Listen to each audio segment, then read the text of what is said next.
grass is always greener on our side of the radio dial. Hi there, this is Rich from the Hometown Diner in Herman. Parks and Recreation, Oak Star Bank, Florals, HMI Fireplace, Citizens Memorial Hospital, Rovenstein Landscaping, Groton Clean Works, MD Lux, and Grand Missouri Bank. Thanks for listening to this Bolivar Liberator sports broadcast made possible by these proud sponsors. Tell them how much you appreciate their sponsorship of Liberator Athletics and the support of our kids. Welcome, everyone, to Plaster Stadium on the campus of Southwest Baptist University, where tonight the Bolivar Liberators will take on the Hillcrest Hornets in the Ozark Mountain Conference Showdown game. Matt Hindenburg here along with Sutton Medley, Clay Meyer. And we'll be bringing you all the action live from Plaster Stadium. But first, it's going to be senior night, and we are going to actually turn that over to the PA announcer, and you can hear what he has to say about all the senior boys as they are going to be introduced with their parents here this evening. So we will go ahead and flip that on over, Kent. I think you'll get the cheerleaders also, I think, and their families, and then the golf team. And the band. But we haven't seen the band yet. We haven't seen the band here. So I'll go ahead and turn it over. Well, hang on just a second. He's not quite ready yet. This new technology is wonderful, by the way. I'll tell you right now. Thank you, Kent. Once again, hats off to our technician, Kent. I'll tell you what, he does magic up here. He's a little more computer savvy than the three of us. No, he's a lot more computer savvy. I've kind of noticed that, boys. He don't talk much, though. No. And they're getting close to... It looks like they got a couple minutes yet. Matt, you can tell us about your assignment down in... Well, TCU is alive and well. Oh, good. And my ex-college roommate's son had a great game. They got the win over Neon Dion, and Dion sat in a chair pretty much the whole game. Oh, really? He wasn't in good not like health. him. He had some blood clots removed actually on Tuesday. He was in the hospital all week. He probably shouldn't have been there at all then. I will say Warren Sapp does a great job with the defensive line. That was the best defensive line I've seen. Those guys play like NFL players. Is he still a pretty good-sized fella? Oh, yeah. All right, here we go. These seniors have shown grit, heart, and brotherhood throughout every down and every season. Their commitment, leadership, and love for the game have inspired teammates and fans alike, leaving a lasting mark on Liberator football. Let's meet the seniors. First, Granton Bayless is the son of Daniel and Jenny Bayless. He is involved in football, wrestling, track, yearbook, JAG, and FCA. After high school, Granton plans to go to college somewhere and become a history teacher. Our next senior, Logan Bunn. Logan is the son of Matt and Vicky Bunn. He is involved in football, wrestling, FCA, jazz band, student council, and JAG. After high school, Logan is unsure of his plans, but hopes to make a lot of money. Braden Campbell is our next senior, and he is the son of Jared and Brooke Campbell. He is involved in football, track and field, and superfans. After high school, Braden plans to go to OTC for physical therapy assistance and then to Missouri State to get his exercise science athletic training degree. Next, Aiden Essery is the son of Sophia and Brad Essery. He is involved in baseball and football. After high school, Aiden plans to attain his associate's degree at OTC through the A+ program and then transfer to a 4-year university to pursue a degree in wildlife biology. Next, senior Sam Harless is the son of Aaron and Christy Harless. He is involved in football, wrestling, track and field, FBLA, FCA, JAG, student council, and Interact Club. After high school, Sam plans to join the Air Force and attend Embry-Riddle Aeronautical University to get his commercial pilot's license. Next, Cyrus Jackson is the son of Indra Smith. He is involved in football, track and field, A+ program, tutor mentoring, and serves at the Heights Church. After high school, Cyrus plans to play college football and go pro. And if that doesn't turn out, to become a personal trainer. Next, senior Bo Marshall. He is the son of Brandy and Travis DeWitt. He is involved in football, tennis, speech and debate, theater, National Thespian Society, chamber choir, and FCA. After high school, Bo plans to start at OTC studying broadcast journalism and then transfer to MSU to keep building toward his dream. And if things don't go exactly as planned, he still hopes to land on a TV screen one way or the other. Because at the end of the day, his goal is simple, to bring people laughter and happiness. Our next senior, Owen McCullough. Owen is the son of Clayton and Amanda McCullough. He is involved in football, wrestling, track and field, FCA, and JAG. After high school, Owen plans to throw a shot put and study physical education to become a strength and conditioning coach. Cale McCurry is our next senior. He is the son of Pillar and Matt McCurry. He is involved in football, track, and wrestling. After high school, Cale plans to go to college and become a dentist. Next senior, Evan Nichols, is the son of Tracy and Kelsey Nichols. He's involved in JAG, football, track and field. And after high school, Evan plans to go to a 4-year college for a business degree and to run track. Next, Coven Parks is the son of Rod and Amanda Parks. He is involved in FCA, chamber choir, football, baseball, and wrestling. After high school, Coven is undecided on his plans, but says, whenever I do, I will put a smile on someone's face and spread the love of Jesus because that's all I really want. Next, senior Lucas Polk. He is the son of Ryan and Sarah Polk. He is involved in football and basketball. After high school, Lucas plans to attend college and become an optometrist. Next, senior Carter Ryan is the son of Mike Ryan and Gina Irizarry.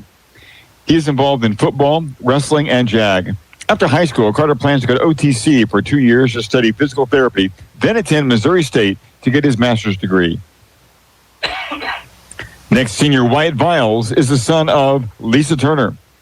He is involved in football, soccer, and superfans. After high school, Wyatt plans to attend college somewhere, but is still undecided where he will go. Next, Jamadra Williams is the son of Brooklyn Bartish and Justin Fillmore. He is involved in football and BHS Auto Tech. After high school, Jamadra plans to get his real estate license. Next, senior Michael Wilson is the son of Charles and Serenity Wilson. He's involved in football, band, and yearbook. After high school, Michael plans to go to Missouri State to pursue a degree in sports medicine. And our final football senior, Laredo Yates, is the son of Cheyenne and Elizabeth Yates. He is involved in football and A-plus tutoring. After high school, Laredo plans to finish his OTC HVAC certification, work hard, and do a little more fishing. Ladies and gentlemen, your senior class of 2026 for Liberator Football.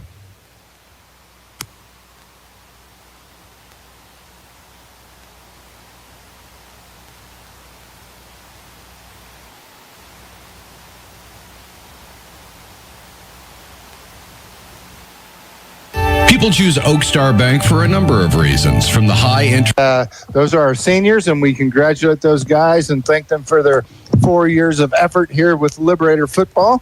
But the task at hand tonight is to beat the Hornets from the north side of Springfield and get another win in another mark in the W column, guys. You know, I leave town and you guys let me down. What's going on there? We done our best. I think Clay missed one block and I dropped a pass, and other than that, we did the very best we could. Yeah, unfortunately, Matt, that was probably, I'm going to say that was probably the worst showing of the season for the Liberators. They just couldn't put it together. They was completely opposite of what they have usually done. You know, usually they're good for 3-4 drives. Good drives that take up a lot of clock and go down and they score a touchdown. But we've never had that big play that ignites us. We've never scored any points off of a turnover or anything like that. And last Friday night, we had a 76-yard first play from scrimmage for us that went for a touchdown, a great big play that just got us going now. I mean, tell you. Then we had a 54-yard kickoff return on basically a muff kickoff to start off with. He dropped it down about the 6 or 7 yard line, but ended up getting a 54 return out, putting us in really good position.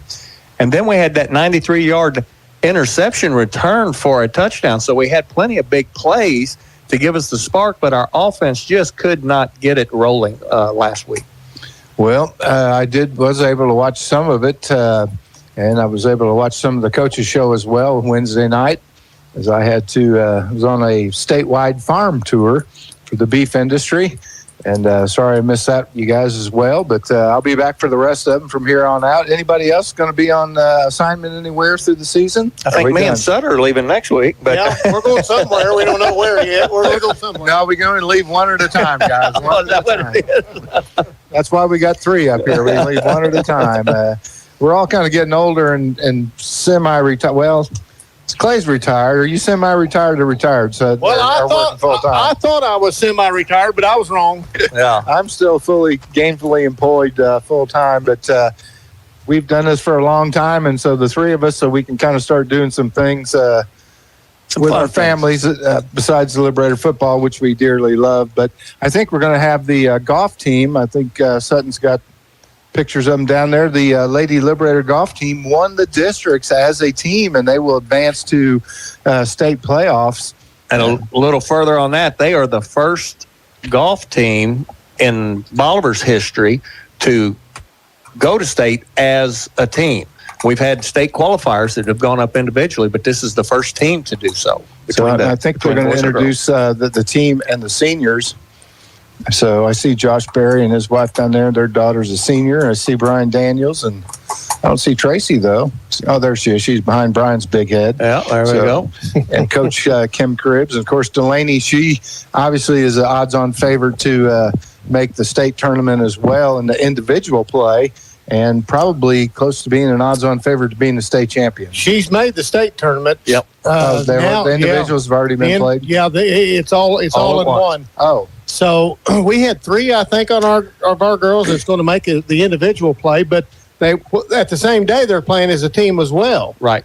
So all 4 are going to go up. Yes. As a team, so they'll play as a team and then do their individual scores count towards the individual championship? They play 2 days, and it all counts. It all counts for everything. Okay. They're actually playing in 2. It's like when we play in a 2 tournament deal up there when you're playing for 2 things, but you just play one time. Yeah, but they're playing 2 days for it. And yeah, Delaney placed pretty high in that last year. I don't remember exactly what it was. I think the top 25 in state are all stated. I'm pretty sure. I think she was either 5th or 8th. Somewhere in there. She was the top 10. Yeah, she was in the top 10. And golf's a funny game. You can be a superstar one day and can't hit a 3-foot putt the next day, as we all well know.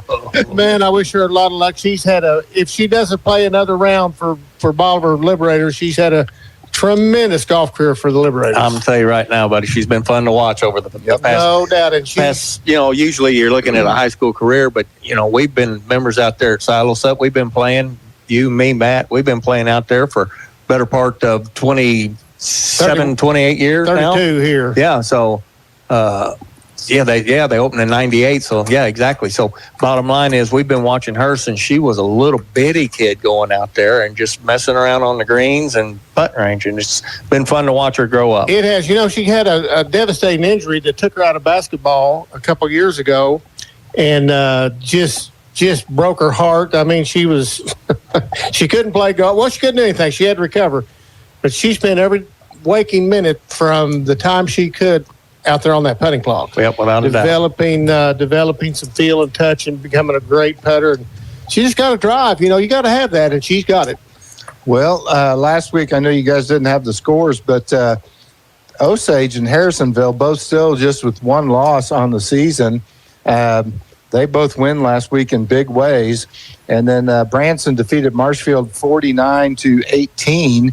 It was Parkview with the forfeit, as Hayti forfeited, so Parkview won that 13-0 on paper is how the forfeit works. Branson, we already talked about Branson and Marshfield. Of course, Bolivar lost to West Plains 35-12. This Hillcrest team took it on the chin to Log Rock 55-13. And Carl Junction just took Seneca just took Carl Junction to the woodshed 42-7.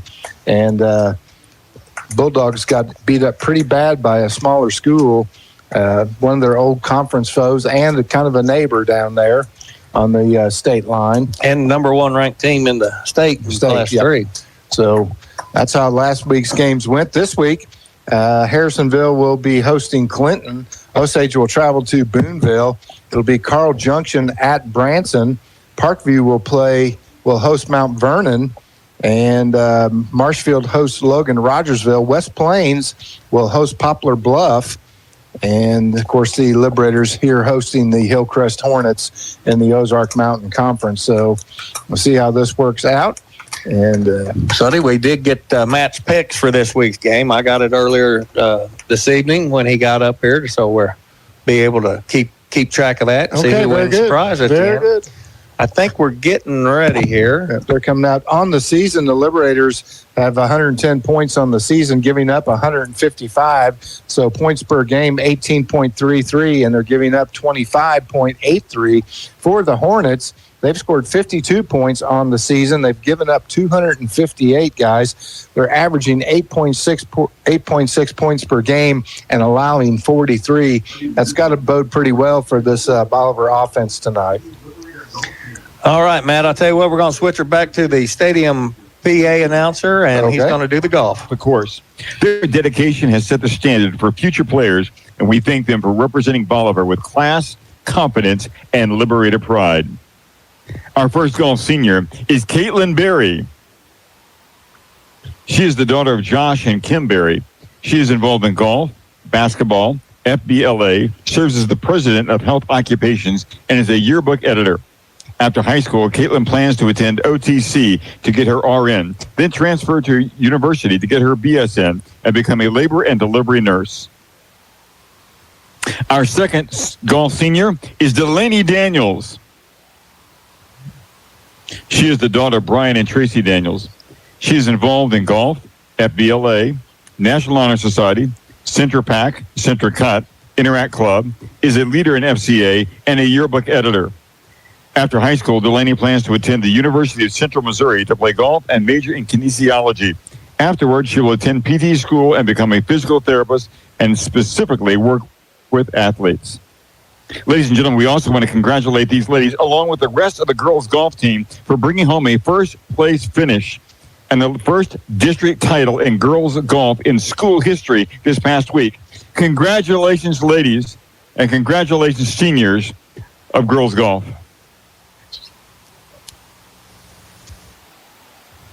Okay, Matt, I think we're going to be back on. So you heard that, and congratulations to those two girls, and I believe both of them played all 4 years.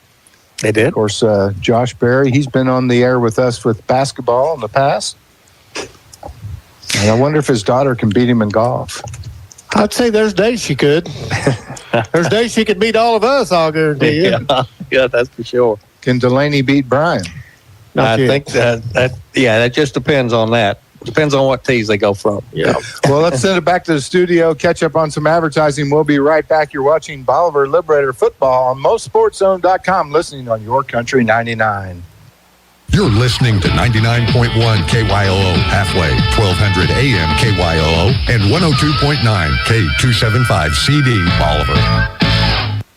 People choose Oak Star Bank for a number of reasons, from the high interest earning checking accounts all the way to a 30-year fixed rate farm loan. But really, it's our people that make the difference. Here at Oak Star, we believe that friendly service and a smile from hometown people that you know makes all the difference in the world. Come experience the difference a hometown bank like Oak Star can make. Oak Star Bank knows banking in Bolivar. Maybe it's time you get to know us. Member FDIC, an equal housing lender. At Animal Care Clinic, they're not just another veterinary clinic. They're your pet's best friend. Their team, led by Doctors Levin and Lindsay Roten, offer top-notch care for all animals, big and small. From intensive care and checkups to pet supplies and grooming, they've got it covered. Keep your furry friend healthy and happy. Schedule an appointment today at animalcarebolivar.com. That's animalcarebolivar.com. Animal Care Clinic. Their name says it all. Is anything better than a hot, cheesy slice of pizza fresh out of the oven? Barge's Pizza in Bolivar believes great pizza is meant to be shared. Grabbing lunch with coworkers, feeding the whole family, or surprising a neighbor just because. There's one golden rule. Be nice. Share a slice. Bubbling pepperoni to fresh margarita with mozzarella, basil, and fine ripened tomatoes. Every bite's made with love and meant to be shared. Make someone's day delicious. In Bolivar, south of the square on Main Street. Barge's Pizza. Mr. Google wants you to think you can fix your car on the internet. If you can just figure out what's wrong without talking to those greedy dealers, you'll save lots of money. At Bill Grant Ford, our appointment book fills every week with people who started on Google. And you might be surprised to know the labor rate in our shop is not the highest in town. What we can do for you is bring experience and training to a world filled with internet noise. We encourage you to be informed when it comes to maintaining your vehicle. And when your vehicle starts asking for help, see why it's better in Bolivar at Bill Grant Ford. Welcome back to Plaster Stadium on the campus of Southwest Baptist University, where tonight the Bolivar Liberators will be hosting the Hillcrest Hornets in the Ozark Mountain Conference football game. And we talked about earlier what each team does. And you guys, I did watch the show. Coach Clardy's just a little bit scared of these guys. We're nervous. We're nervous. We're all nervous. You know, it's this is a big game for them. It's actually a big game for both of us. But they've got nothing to lose, and we've got everything to lose, it feels to me like. Yeah, without a doubt. I mean, you know, Hillcrest, year in and year out, they come with some good athletes. There's no question about that, you know, and it's just they don't put it together as well as what they could, and it's just going to be interesting. And Coach Clardy really feels like, you know, they weren't scoring at all their first 3-4 games. And in the last couple games, they've all of a sudden start putting some points on the board. And he said that they are very explosive and can do that just about at any time. He said he talked a lot about their athletes, and I have a tendency to agree with him. We've seen them several times over the years, and they always bring a good set of athletes. So I can't remember the last time that we have lost to the Hillcrest team. Can you, Matt? In football? Yeah. I don't remember it. I don't know if we have lost to them. Well, I'm kind of wondering that. I mean, I'm going back 12, 13, 14 years. So a little bit further than that from when your boy was still playing. Yeah. And we had run-ins with Hillcrest, usually in district plays, never in conference or anything like that. But they had the world or the nation's number one recruit. And we played actually we beat them. We beat them right here. 3 years in a row. 3 years in a row. Yeah. And a couple of those years we beat them twice because we played them in the season and then ended up playing them in district. So, exactly. Speaking of districts, Clay, why don't you break down what our district looks like after last week's contest? I think I handed you that sheet. Oh, there you go. You did. I thought you had copies. It'll be easier over here. Yeah, the district, you know, after last week's showing, Carl Junction is sitting in first place. And I'm going to say the points, but it's not like a touchdown or anything, but they're leading the conference or the district with 43.84 points, and they got a big game tonight down at Branson, and there's a lot resting on that. In the opposite end of the spectrum, there is Bolivar, who is in last place at 2-4 at 29.33 points. So last week I talked about this a little bit, and last week we were within 2 points of the number 4 position. And the number 4 position is crucial because that means we get a home game. First gets a bye, second place team, third place team, and fourth place teams. They host the 6, 7, and 8 teams. And we was within 2 points of taking over that fourth place position, jumping all the way from 7th to 4th had we'd won that ball game. Unfortunately, we didn't win that game. And now we're 2 points away from the 6th place team. And then it starts jumping up pretty high. We're a little over 5 points away and 6 points away from the 5th and 4th place team. So it's going to be an uphill battle for us to get into position to take over that 4th spot. Carl Junction's leading. Logan Rogersville is next behind them, followed by West Plains, Monette, respectively, McDonald County, Marshfield, and then us at the 7th spot. Well, here's the good news. You take care of business tonight. You travel to CJ and win there, and you go to Log Rock and win there. Pretty simple. You're going to host a game. Pretty simple. We're going to host a game. You could get to second place. I think so, very easily, because you got to throw the head-to-head combinations in there at that point. But, as far as points, and, points, it's different every game, whether you lose to a winning team or lose to a losing team, you lose to a larger school, lower school. Difference? Yeah, it's just crazy, the formula that Misha's come up with. But in the very end, it kind of puts everybody where they're supposed to be. So that's what we're looking for. And Matt's exactly right, though. If we take care of business the next couple of weeks, we can get back up into that and host a game in Week 10. Otherwise, we'll be on the road. Well, and here's the one thing that does count. If somebody's ahead of you head-to-head, you've beat them, you get to jump. So, right now, Marshfield is in the 6th spot. We would automatically jump there because of the win over Marshfield. So, if you win tonight, you're going to jump up a little bit. Marshfield is at Log Rog, probably not favored in that ball game. Right. So, they're probably going to go down. But then if you beat CJ and Log Rog, you've beat everybody except for West Plains that's in there that you played head-to-head. So, it's doable. It's doable. So you're saying there's a chance? I'm saying you have to take care of business. That's it. But you got to take care of business. Could be a little bit hard for the Liberators tonight. As I was down on the field pregame talking to Coach Gregory, and he said, "I've never seen so many injured kids." He said, "Our best player got injured before the SBU camp practice, and they got another kid," he says, a freshman. He said he would be starting in defensive back. And I said, "That kid's a freshman?" He said, "Yeah."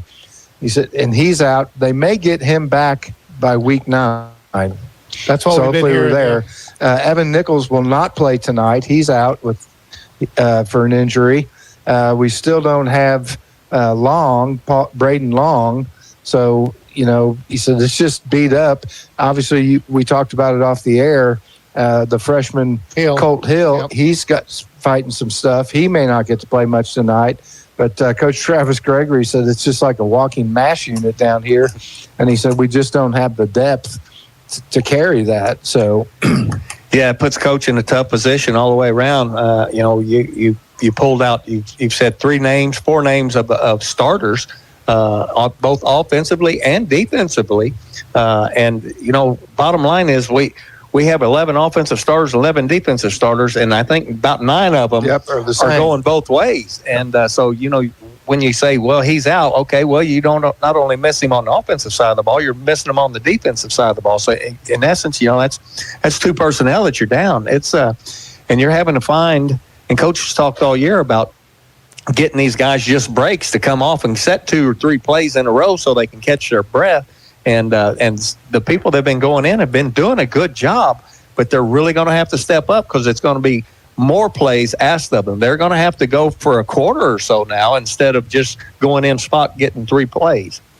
Well, other games around the area, number 1 in Class 6 travels to Waynesville. Number 1 in Class 3, Seneca, travels to Mack County. That's a team that's in our district, and you got to look for Seneca to win there, so that'll drop Mack County down a little bit. Number 1 in Class 2, Thayer, is at Ava, and Warsaw at Butler. Number 2, Marionville at Sarcoxy. Number 4, Carthage in Class 5 at number 5, Republic in Class 5. That should be a dandy ball game there in the western edge of Greene County.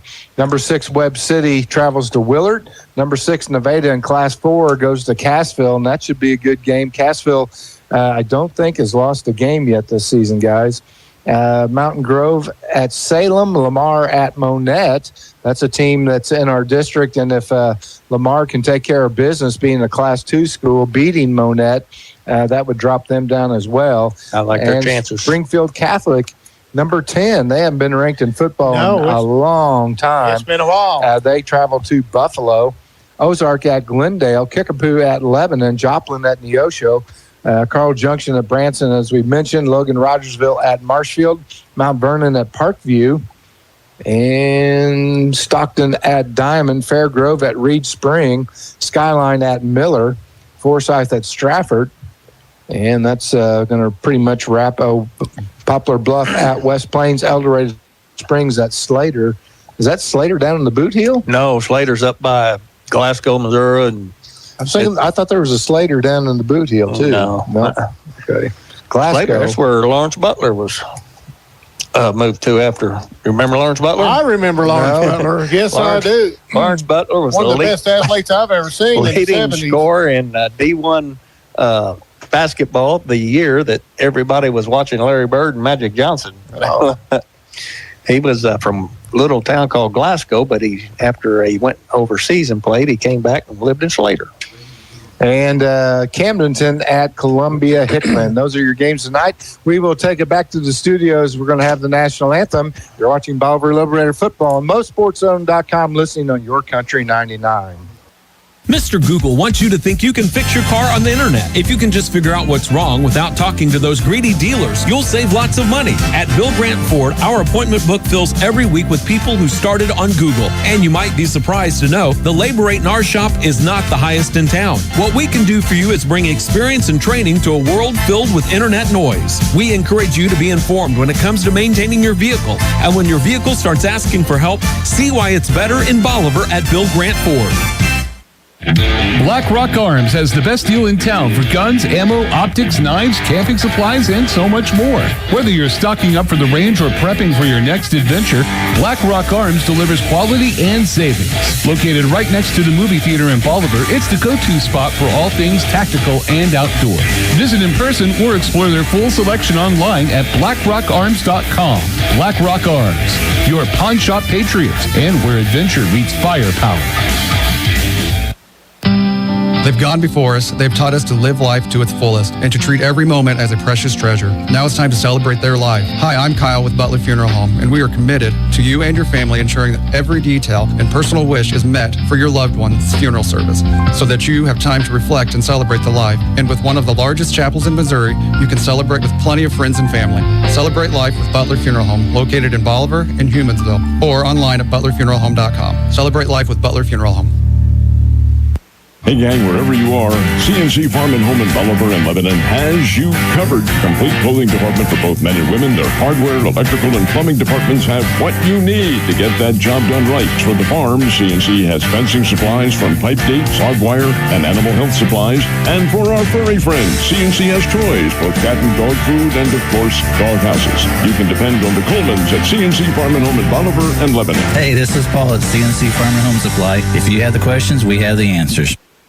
Stranded on the road? Don't panic. Call the Car Medics. The roadside assistance team is ready 24/7 to revive your day with fast towing and expert help. Whether it's a flat tire, dead battery, or engine trouble, they bring the emergency care your vehicle needs. Call the Car Medics. 417-407-8042. That's 417-407-8042. Resuscitate your ride with Car Medics. Your roadside lifeline when your car needs a medic. CMH Orthopedic and Spine Center in Bolivar offers walk-in orthopedic care Monday through Friday, 9 a.m. to 4:30 p.m. Available to children and adults, the clinic provides non-emergent care for orthopedic injuries, such as fractures, dislocations, sport injuries, and shoulder, hip, and knee pain. No appointment is necessary. For more information, you can visit them on the web or call 417-777-2663. Welcome back to Plaster Stadium here on the campus of Southwest Baptist University. Has the color guard just about done with their job? Well, they do a good job. They do a good job. We appreciate that and thank them for their service. And we had a great national anthem by the Bolivar Marching Band. You can hear them tomorrow. It's homecoming here at SBU, guys. Yes, going to have a homecoming parade leaving First Baptist Church at 10 o'clock. They'll wind up right here across the street from us. And they've got 9 marching bands in that parade this year, 47 entries. It's going to be a big parade. That's a few more than they had when you and I were in that thing, best I recall. Did they even have homecoming parade? Come on. You had court warming, didn't you? Because you didn't have football. You had homecoming? We had homecoming in the fall. We had homecoming, and we went up and down the streets, but it was for basketball because we didn't have football. Yep. And I think we had one marching band, and they done a good job, Bolivar, but we threw the candy in the whole nine. It was a pretty good turnout, but I missed deer season because of it one year. I can tell you that. I can't believe they kept you out of Shannon County. I did knock it. I'll tell you what, I thought this is not very good. Yeah, that doesn't make a lot of sense, that. Plus they'll be playing their game here tomorrow against McKendree College. You probably played them in basketball when you were playing here. We did. That's right over in my old neck of the woods, but just over the river in Lebanon, Illinois. So they'll be coming in, the Bearcats, with a nice victory last week. So lots of stuff going on. Plus, Kiwanis Pancake Day tomorrow. I love the pancake Starts at day. 6 o'clock in the morning. I've already bought my tickets. That reminds me, I left my tickets on my desk. I'm going to have to go back into work. But so town will be a hopping tomorrow with all the activities going on. Yeah, it's supposed to be a beautiful fall day. Yeah. Everybody's going to be happy. We got a little bit of rain around here. What's who's the Tigers playing tomorrow? Well, they got this little team from Alabama. Tuscaloosa called Alabama. Are they any good? Yeah. Well, I saw a deal 50 years ago this weekend. Missouri went down to Alabama and upset Bear Bryant, and his quote was, "Them boys from Missouri just come down here and kicked our tails." Well, there you go. I hope those boys from Alabama drive up to Columbia, Missouri tomorrow and get their tails kicked again on the 50th it'd be nice. That might have been the last time MU beat Alabama. I was trying to find that out earlier today. No, I think we've beat them since we've been in the SEC. Oh, I don't think. I think we have one time. Okay, I might have been out of town that weekend or something. I was going back to the late 70s, early 80s where we might have gotten them. Well, that'd have been 50 years ago. Would have been the late 70s. That's 50. Well, now you had to remind me of that. Kind of reminds us was of already age, out of high school by then. Yeah, I was free and easy by then. I was at least driving the car. I wasn't out of high school, but at least driving the car. And I think the court. I didn't read the whole article, but was Pete Woods the quarterback, or was it Pizarkowicz? It looks like Simon's going over on the team going there. down. Not a good sign. This is not a good sign. Oh, I think it might have been done on purpose. He took a little bow. He's down there hollering Look at at that. him. Come on, boys. All right. I like that. Get him fired up sidelines. I think I heard him saying. I talked to our Hall of Fame member a while ago coming in. He pulled a leg running up and down the track yesterday or last week. He did what? He pulled a leg muscle. He said he pulled a leg. Said he was sore. He pulled the leg. Oh, sorry, Miss Davy getting into the Hall of Fame. Well deserved. I heard he had a heck of a time at the parade. He did. Have you seen the T-shirts with Davy on them? Oh, yeah. We had towels up here. Yeah, I got a towel. Yeah. Clay saved me a towel. But one of the best interviews I ever had. Davy, how do you keep the balls so clean? Everybody, towels. Yeah. Quick and to the point. Yeah, this Mr. Whitty. Jeff Burrows got down on the floor laughing. He couldn't take the towels. As the band leaves, we're getting ready to play. Hillcrest still just making their way out of the locker room over there. We got about 7.5 minutes till this game starts. As we will be getting into district play, softball coming up. You're going to have soccer. It actually runs a little later than football. But you got the girls' golf already done. Cross country going as well. That was a good interview Wednesday night with the coaches on the cross country. They had a new coach, Coach Bandy, and who was the other coach? Painter, Coach Painter. Coach Painter. He's an old runner for Coach Bandy actually, and. Man, they're having quite a year. Wherever they go, they just show up and win big. Yeah, yes. And win everything. Yeah, JV, varsity boys, JV, and varsity girls. They're just taking everything right now, and it's good to see. They're getting a lot of recognition. You and I noticed that a long time ago, Matt, when he first got into town. There was just a few kids running, and it wasn't long after he was here that it looked like the entire freshman class was out there running. I mean, there would be 40 or 50 kids out there. He's built a heck of a program. He absolutely has. Absolutely has. Now, I don't know if you realize this. I really didn't realize this. He's the girls' coach now, and Painter is the boys' coach. Well, I didn't realize that until I talked to Clay to Colt Blair, and he said, "Hey, I'm going to send Coach Painter too." And I said, "Well, who's he?" He said, "Well, he's the actual coach. Bandy's the girls' coach." So, no, they've got a good program. Lots of good things going on in Bolivar Athletics. Get out and support your teams.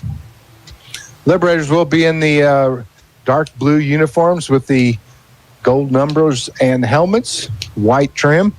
The Hornets will have the white jerseys on, blue trousers, and kind of a grayish helmet. That's kind of a new look for them with that helmet, I believe. They used to have orange and blue, kind of an orange, silver, and blue, and they've kind of taken the orange out. Been some very good athletes come out of Hillcrest High School.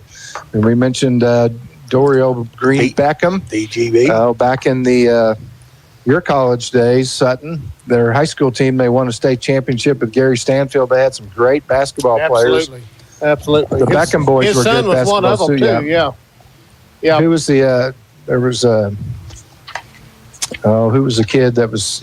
I think he went to Drury and was an All-American at Drury that played on that team. Yeah, I'll think about it on the way home. I'll get it to you on the way home probably. Is it King? Was his last name King? I can't remember a bit now. I've seen, but I can't remember what his name was right now. They've also had They've had a lot of good athletes. Very good baseball players come out of there. Dick Birmingham was the coach, and several. Actually, I think they've had like 3 professional baseball players come out of Hillcrest as well. So. One of the most unique things that we've been involved with in Hillcrest over the years, Matt, was the year that both the boys and the girls team wound up at the Final Four. We're 23 miles apart. Yep. And we went north and they went south in our districts. Our districts were split, and the way to the state finals was 2 different directions, and all 4 teams made it, and we met them up there, and we played them both earlier in the year. I mean, it was just eerie. Kind of unusual. Yeah, and they wound up winning second that year, I believe, in boys, and we won fourth. Our girls won third. And they beat Hillcrest for the third place game. They beat Hillcrest for the third place game, I believe that's right. But that was a very unique situation that probably will never happen again. No, I doubt you'll have 2 schools with the boys and the girls in the Final Four. 20 miles apart. 20 miles apart, yeah. So it's odd just to have both your boys and your girls teams there, but to have 2 schools that close. Yeah. It was extremely unique for the schools and both schools together. It really was. Yeah, and there were some good teams, really good teams. Just kind of glancing down there at the sideline, we do have a lot of kids kind of banged up in shorts and shirts, no shoulder pads or anything on. Crutches. Braces and I'd like to crutches. Get them, kind of back up on their feet about 2 weeks from now and have them ready to go again and see kind of what we can make a little bit of noise maybe. That'd be nice. Ooh. Is that a ball boy or a ball girl? I don't know.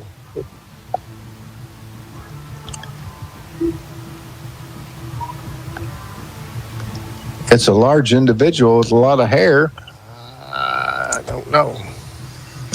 Well, Captains are out. Let's see here, Matt. 68, 11, and 10 for them. 68 is Austin Mayo and Braxton Tyndall and Kipper Brandenburg will be your captains for the Hornets. It will be Banner, McCurry, McCullough, and that's 59. That's Bunn. 59, Owen Bunn. Yeah. Or sorry, not Owen. Logan Bunn. The Hornets are coached by Keenan Gans. Assistant coach is Ryan Schafitzel. He had a boy that was a pretty good player at Fair Grove. Yes, he did. He ran all over. He ran his way right into college, best I recall. Shane Hartley, Sam Sawchak, Austin Revels, Kyle Carter, Joseph Smith, and Chris Noble, the assistant coaches for Keenan Gans. Of course, Coach Robert Clardy for the Bolivar Liberators. Assistant coaches Clayton McCullough, Austin Conrad, Logan Claiborne, A.J. Lynn, Alan Pierre, Travis Gregory, Charlie Karsten, Kel McCullough, Eli Kirby, and Andrew Bunn. And Bolivar wins the flip and defers. I'm going to say that number 68 is the largest person on the field. For Hillcrest? Yeah. I got to take a look at him. I was just looking at him, but compared to everybody else that has been standing out there with that. Number 78. Yeah, he's pretty good size. Number 78's pretty big. Oh, yeah, there's 79's pretty big, old boy. We seen some big ones last week. West Plains is off front 3 are huge. 79 is Joseph Pacheco. He's a sophomore, 6'5", 244. 78 is Clayton Gott. He is a sophomore, 6'3", 299. Sophomores. Number 66 is a sophomore, Jackson Lindsay. He's 6'6", 175. Dang. Austin Mayo, number 68. He's a senior, 6'5", 256. So they got some size. Yes, they do, and some youth. Going to have somebody new back. Well, no, we're going to be kicking off. Let's see what kind of formation the coach comes up with tonight. We've seen 3 different types of formation for his kickoff coverage, and he's had some pretty good success. Agreed. Back deep to receive Kenyon Clay and Xavier Garnett. They're standing on their own 5-yard line. Fouls tees it up midfield at the 40. We're ready for some football on a great fall night here in Bolivar. It's by the way, before 69 degrees at kickoff. How did that supermoon look down in Texas, by the way? It looked pretty good. It was big here, I can tell you. Yes, it was.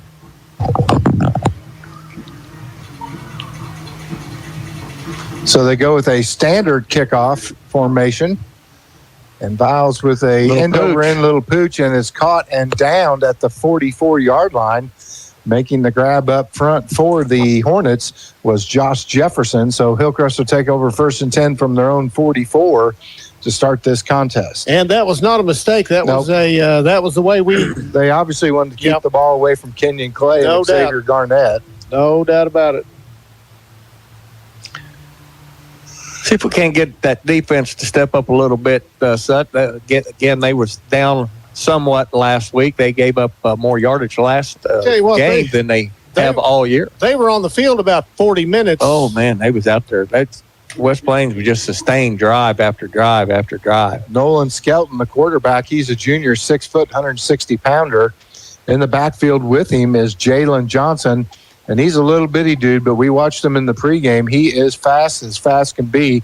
Nope, that wasn't him. They handed off to number 40, Deacon Sample. He's a freshman, 5'11", 170. I thought that was that 10 or 40? I thought that was 10. That was 10? Carrying the ball right That was there. Braxton Tyndall. Okay. We had 3 defenders getting arms on him in the backfield, and he broke through the first 2. Got back to the line of scrimmage before the third one was able to bring him down. Tyndall be behind the quarterback, Skelton. Up back on the near side, 1 receiver to the far side, 2 to the near side for Skelton. And the Liberators jump off sides, and I'm not sure somebody didn't flinch for Hillcrest to cause that. We'll see. Nope. Offside. So they'll give them 5 yards. It'll be 2nd down and 5 now for the Hornets. Not the way you want to start your defensive set. No, their quarterback seemed to be a little bit upset there. He wasn't. I'm not sure if he didn't like the play call or what, but so they've got Johnson as the up back. They hand it off to the tailback. Good hit. That's Braxton Tyndall, and he picks up about 2 yards. It'll bring up 3rd down and about 4 for Hillcrest. Good hit by Jonah Bryant, keeping him to just a 3-yard gain right there.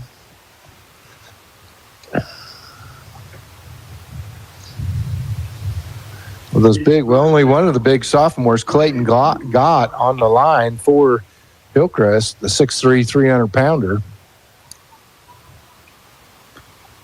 Now they put the little scat back Johnson behind the quarterback, Skelton. And they're going to hand it off to – no, that's not him either. That's number 2. Get the Xavier Garnett, and I don't believe he got it. It's going to be short.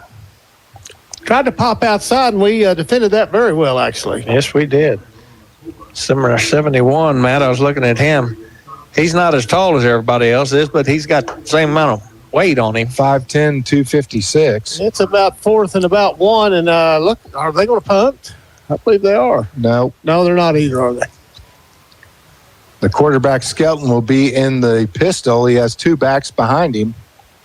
1 receiver wide to either side, up back on the near side as well for Skelton. Takes the snap, hands off up the middle, and they're going to pick up the 1st down plus some. Still, he breaks the tackle, gets free to the Liberator 40, carrying the rock for Hillcrest, Braxton Tyndall, and he moves the sticks for the Hornets. Good effort by that young man. We had him wrapped up and stopped about a yard short of the 1st down, and he was able to spin out of an arm tackle and go ahead and fall forward for a couple more yards. Garnett will be the back. They're going to move Tyndall to the up back. He's on the near side. 2 receivers near side, 1 far side for Skelton as they get into Liberator territory. Skelton from the gun, takes a snap, looking to throws over across the middle. It's picked off by the Liberators, tipped by McCurry, and getting the... is that Bunn? That's Bunn, the linebacker, picks off the tip. So the tip drill pays off, and the Liberators get the ball back after giving up 2 first downs, and we'll see what this offense can keep the momentum going. So 9:21 remaining in the first quarter. Bolivar gets the interception. See if we can capitalize on the turnovers now. He's at the 34-yard line. Yes.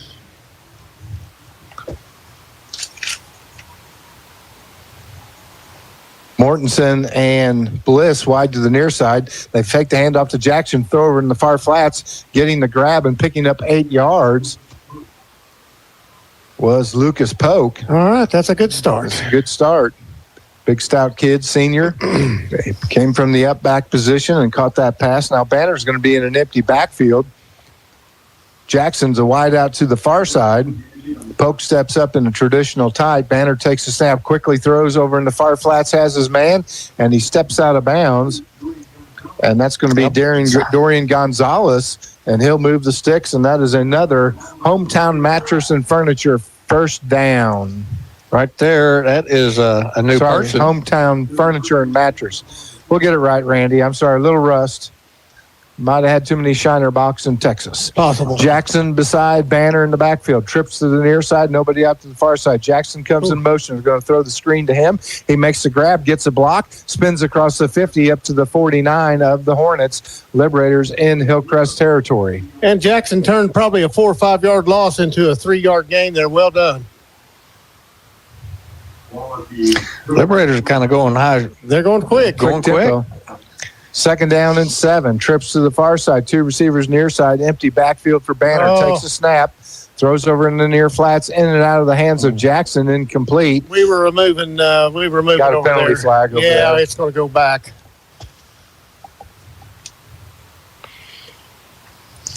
Well, you know what? He was three in a row. He missed that one. That might keep his streak alive. We won't count that play.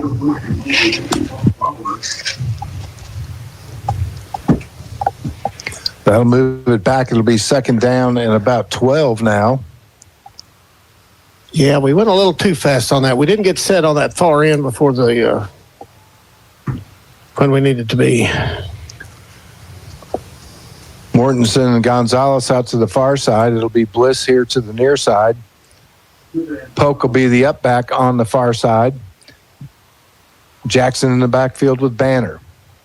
Banner takes a high snap, hands off to Jackson, works over to the right, breaks a tackle, spins into another one, and he'll get back to the original line of scrimmage and it'll bring up third down and 10 for Bolivar. 8:25 left in the first quarter. No score yet in this contest. Yard, third and 11 for the Liberators. They give him a yard short, 3rd and 11.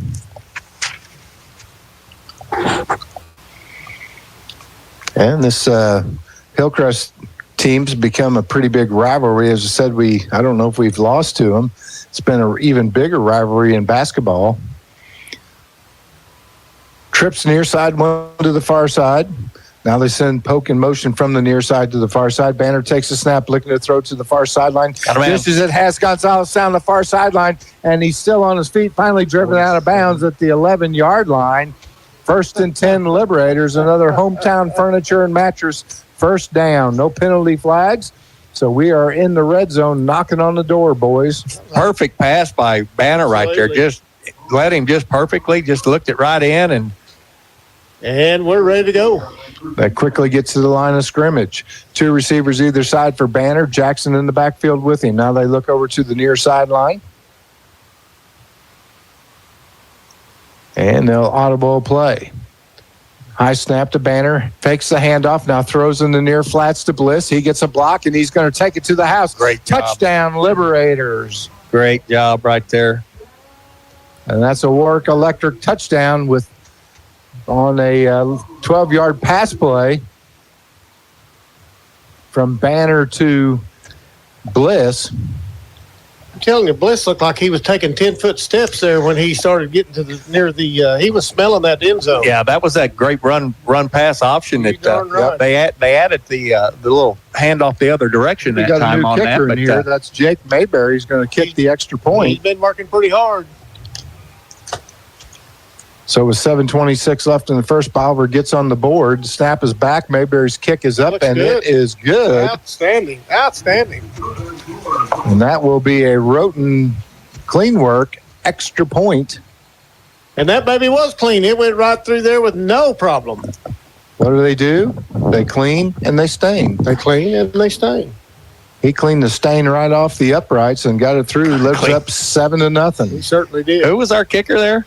That was Jake Mayberry. Mayberry's the one. Freshman. He had the punt last week. That was. That's right. That was so good. Yeah. I believe Jake Mayberry. That's. I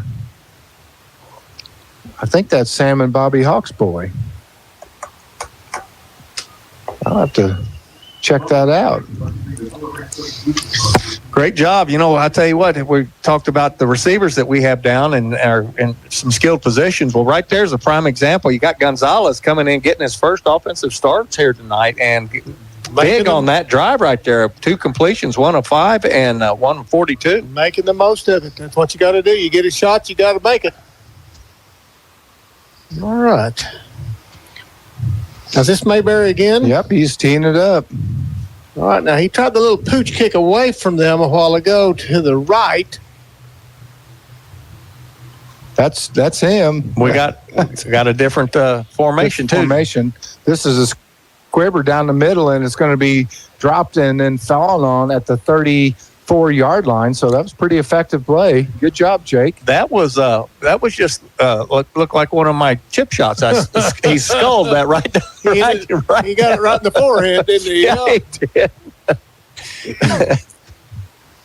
So Hillcrest will take over 1st and 10 from their own 34 with 7:26 remaining, down 7-0 to the Liberators. Oops, I lost my scoreboard on there. There we go. Now Hillcrest moved the ball on the ground fairly well until the interception. They were kind of being pretty. Yeah, they were able to run the ball. Yeah, they were moving the ball pretty well actually. Behind Skelton will be Tyndall. 2 receivers near side, 1 far side. They send a man in motion, and it's a busted play, and he's dropped. The quarterback, Skelton, dropped at the 25-yard line. It's going to be Peyton Williamson getting him. Yep, I would say that's Peyton Williamson from defensive end position gets the sack. That receiver that went in motion, he didn't cut back in to take the handoff, and the quarterback just sitting there waiting for him. Quarterback showed good discipline. He gave him all the time in the world to get there, but he didn't make it. I thought it was the old Statue of Liberty play there for a little bit. He was still waiting. Skelton in the backfield. One back with him, that is Dylan Kirby. Takes the snap, fakes the near side, now flush from the pocket, running outside. He gets across the 30 and dropped at the 32-yard line. He will get a gain of 4, but it's still going to be 3rd down and 12 for the Hornets. McCurry and Gonzalez doing it both ways tonight here. Ladies and gentlemen, 3rd down. 3rd and 12. I like to see the Liberators' tempo, both offensive and defensively. Right now, they're chasing them down. Hillcrest is that team that will, if you let them hang around, they're going to hurt you. Yep. Got to make statements there with them. Skelton in the gun, looking to throw. Under some pressure, flush from the pocket, rolls to the near side, throws downfield, and a great catch. Wow. I don't know if he's going to have the first, but that was Braxton Tyndall. That was a heck of a catch on the run. Ooh, they marked him maybe a little short. Yeah, he's going to be short, I think. I thought he had it by a yard, but they're moving him. I don't know about that, boys. I think they've already moved him. I know. It looked like it was really close, didn't it? Yeah. I actually thought he got to the 45. They're standing right there by the Bolivar coaches, and I didn't see anybody go nuts down there, so it may just been the angle we were at. Skelton in the gun. Behind him, Tyndall. He steps up. Skelton going to run. And he got hammered and knocked the helmet off. Oh, my goodness. What a shot. McCurry is getting off of the bottom of the pile there, but I didn't think it was him. No, the guy who hit him was Caden Jump. I mean, he hit him so hard his helmet come flying off, and he'll have to take a seat. Yeah, he's got to go out for a play. Bring in a new quarterback for a play. It didn't just fly off or just didn't come off. It flew off. It was in the air moving. Are they going to make him come out? Yeah, he's got to go out. He's got to sit out for a play. Well, that's what he is out. So they're going to bring in Kenyon Clay to be the quarterback. Clay, a sophomore, 5'4", 111. He pitches the ball to Tyndall. He's going to pick up about 6 yards. He's a tough runner, guys. Yeah, he gets a little speed going in a hurry, don't he? Runs downhill.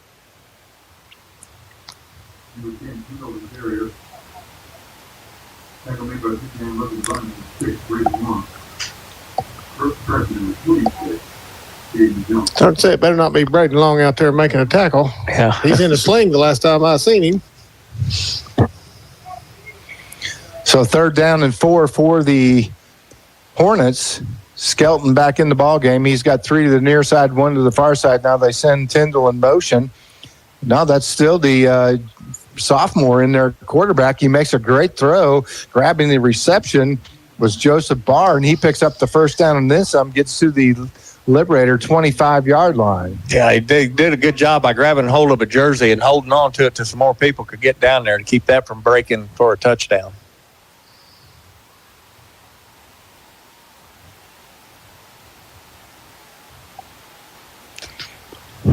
Hillcrest bringing 3 or 4 in at the different offensive sets. They're pretty well organized. Now Skelton checks back in. He'll have Tyndall behind him. He's got 2 stacked over here on the near side, up back on the near side. Now he goes in motion to the far side. Now the receiver goes in motion again. They hand off to Tyndall. He breaks through and slices a tackle or 2, gets up to the 19. He'll be just short of the first.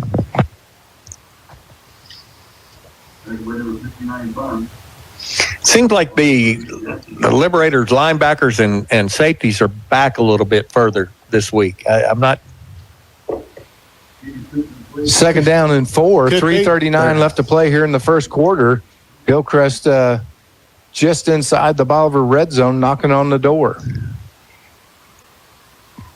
Skelton has 1 back in the backfield with him. That's Kenyon. Takes the snap, throws over in the far flats. Could be a pick. Oh, almost picked off. Gonzalez tried to jump the route and almost got it picked off. It falls incomplete. And that'll bring up 3rd and 3. That was a pretty long throw, and it had a lot of arch on it. It did, and Gonzalez did a good job. I mean, he went for that, and he had hands on it. Bad thing about that, I mean, if he doesn't get it, that receiver, there's nobody back there then. That's open. But he weighed all that out and decided he could do it and did it. That's a good play. Did a tremendous job getting it going there. So this time they'll have 2 backs behind Skelton. He takes a snap, hands off to Tyndall. He's going to pick up the first down and then some as he gets up to the 11-yard line. Good enough for a first down. And that way they will move the sticks. Be a hometown furniture and mattress. Well, that's not our team, though. Oh, that's right. Well, it may be. He may have opened up something down there. We don't know, you know. He's moving that direction, I can tell you. You said first down. We've been so lax sometimes forgetting it. And you said first down. I was like, all right, I got it. So it looks like I'm looking here, and Wyatt Viles is in the sideline in shorts. So that's why Jake Mayberry was called into service. That would make sense. As a freshman. Now we got penalty flag, illegal procedure against the Hornets as they shoot themselves in the foot. That'll bring up first down and 15, move the ball back to the 17-yard line. They can still get a first down and not get a touchdown. Yep. But that makes it a little more difficult. Going to have to get past the 3-yard line to get the first. Skelton in the pistol. Behind him is Xavier Garnett. He's got 1 receiver to the far side, or to the near side, to the far side. Hands off to Garnett, and he's wrapped up from behind at the 20-yard line. And that is Campbell making the stop for the Liberators coming from 50. this. Caden Esri from the left tackle position. Aiden Esri. Yeah. He did a good job right there. Got the down 3 are getting a little penetration right there. So I was trying to figure that out, but it looks like our backers are back about 6 yards. They're back further than normal, looks like. It's going to bring up 2nd down and 17. Skelton takes the snap, throws, and incomplete. Threw into triple coverage. Yeah. Had a linebacker, a corner, and a safety on the intended receiver. Here comes no, I thought that was a flag he threw as a football. He was trying to get the ball from the Hillcrest ball boy down here. So third down now and 18. Crucial play here, guys. Absolutely. Big play. 2 minutes left in the first quarter. To the far 7-0. side. Yep. Actually, 3 over there for Skelton. 1 on the near side. Looking to throw. Fresh from the pocket. Throws out to the far side. Could be a holding. Now he's dropped at the 26-yard line. And that's going to back him up even more. And that's going to put him out of field goal range, I would say, unless they've got a tremendous kicker. We're going to decline that, I think. Put him in fourth down. Yep. So they had a holding call.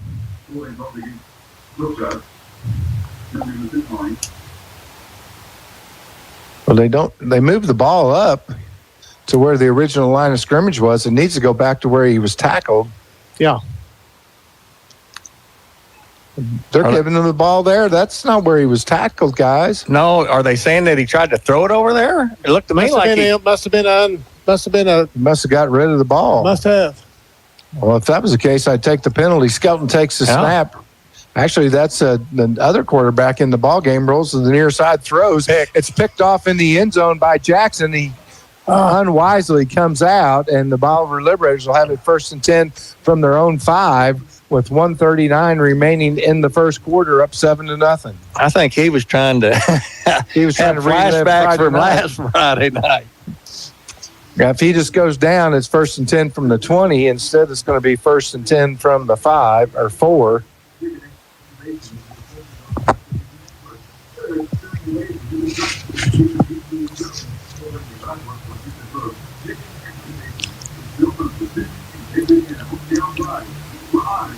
Well, this will be a good test for the offense here with their backs up against the goal line. And a chance to pick up 94 yards. The good news is so far the Liberators have pretty much dominated this game. They've forced 2 turnovers. They have 2 interceptions. They've been able to drive offensively. Banner in the gun. Jackson besides him. Poke the up back on the far side. 1 receiver to either side for Banner. Hands off to Jackson. And he's going to go nowhere. Maybe loses a yard. He does. I thought he was getting ready to try to retreat back into the end zone.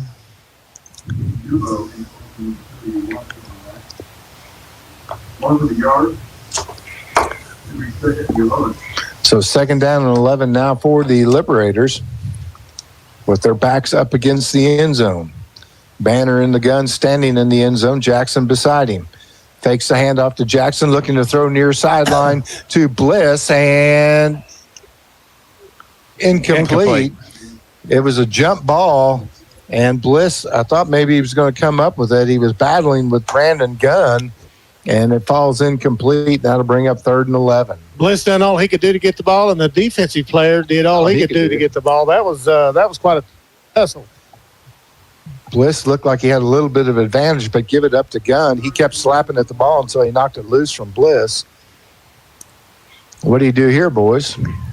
I try to get my punter just a little bit more room. Get some room.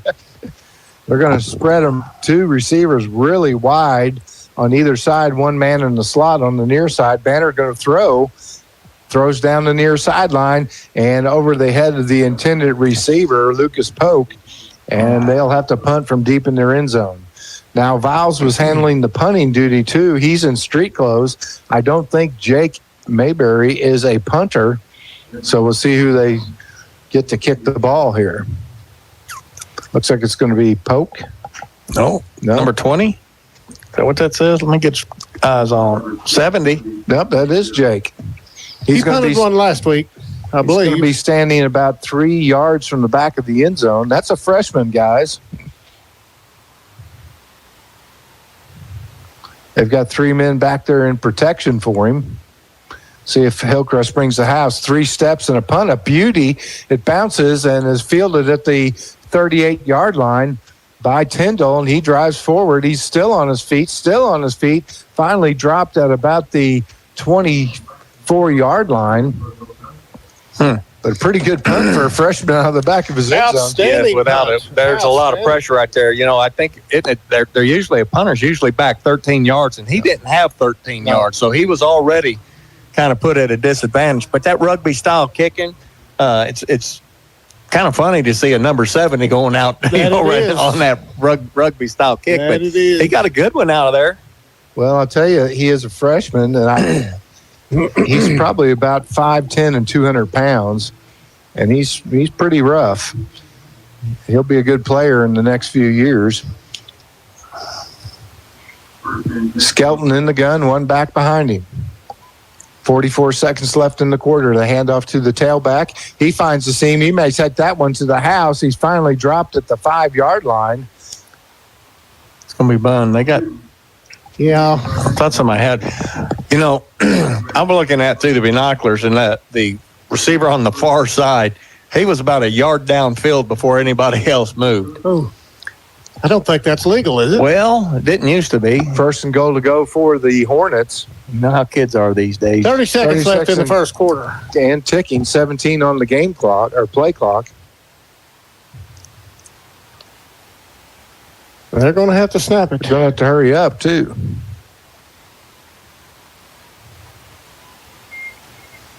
And they hand it off to the tailback. He comes near side, chased out, kicked out, and he got in, I believe. He's in. Touchdown for Hillcrest with 5 seconds remaining.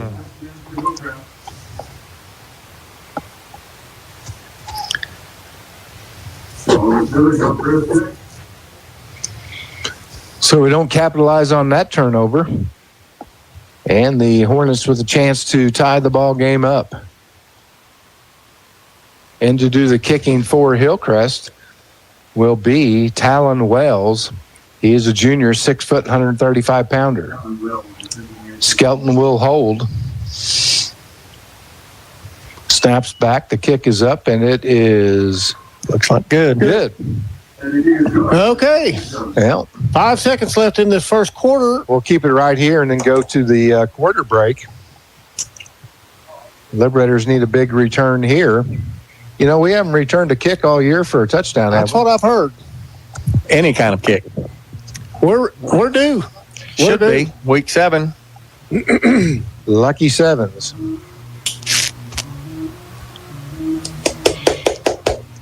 A little disappointing there. We had the interception. Should have stayed in the end zone. Instead, we have to punt. And then some good running there by the Hornets. Yeah, we gave them an extremely short field right there. I think, the 25, 26, yards, 24-yard line. So, the defense was really going to have to stiffen their backs up there. And once again, we got some key people out, but the replacements that have stepped up big all year, giving breathers. They're shouldering some of this load here tonight. So Talon Wells will kick off. Also, back deep to receive the kick for the Liberators is Shakir McCoy. He's standing on his own 15-yard line now, backing up a little bit to about the 12. And that I haven't seen this young man play all year. If you guys, did he play the other night against West Point? And I think one reason why is they do a lot of onside kick. Didn't Coach say that? Yes, he did. Coach's show? Yes, he did. So they're we've ready. got the hands got their hands team ready. And it looks like they got something planned here. Yeah. That's formation. It's a pooch to the far side, and the Liberators fall on it at the 49-yard line. I'm not real. The first guy missed it. We had somebody from behind. Polk come in behind and got on it. So they'll take over 1st and 10 from near midfield with 4 seconds remaining in the quarter. Yeah, Coach said that they had recovered 3 in the last couple games. Yeah. So. Yeah, this was fully expected. So Banner comes out. He'll have Jackson in the backfield with him. Bliss, Polk, and Mortensen wide to the near side. Out to the far side, Gonzalez. He's been forced into offensive play.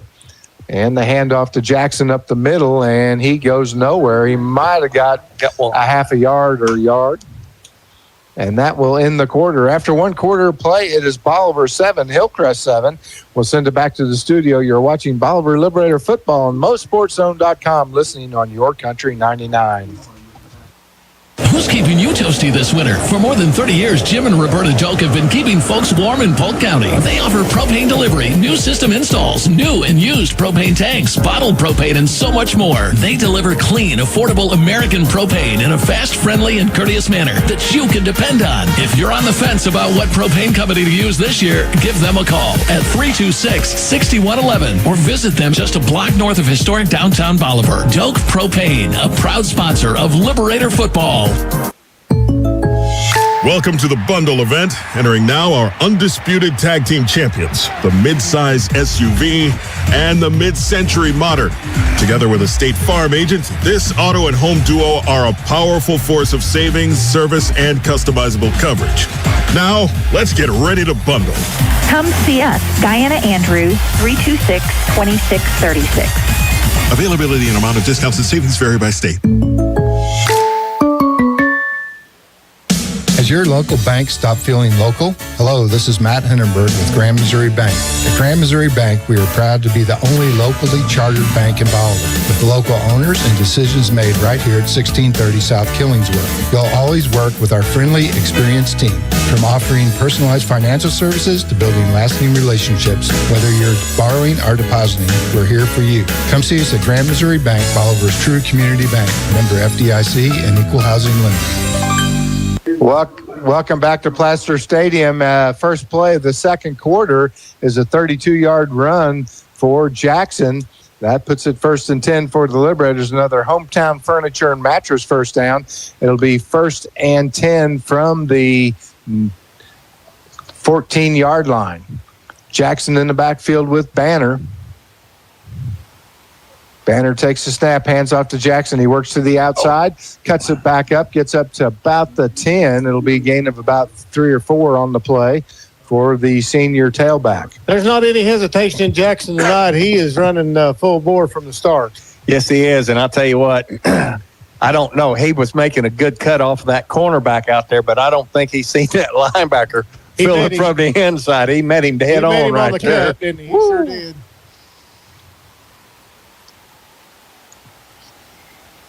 So see the line up here.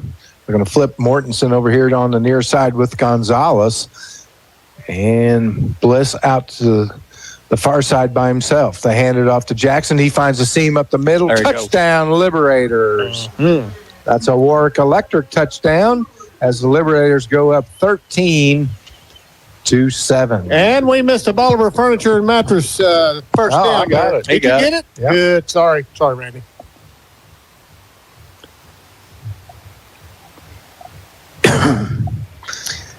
Sorry, I'm struggling with the Mayberry. Mayberry trying to stay perfect on the night. Jake Mayberry in to kick the extra point, and it's right down the middle. Very good. Outstanding.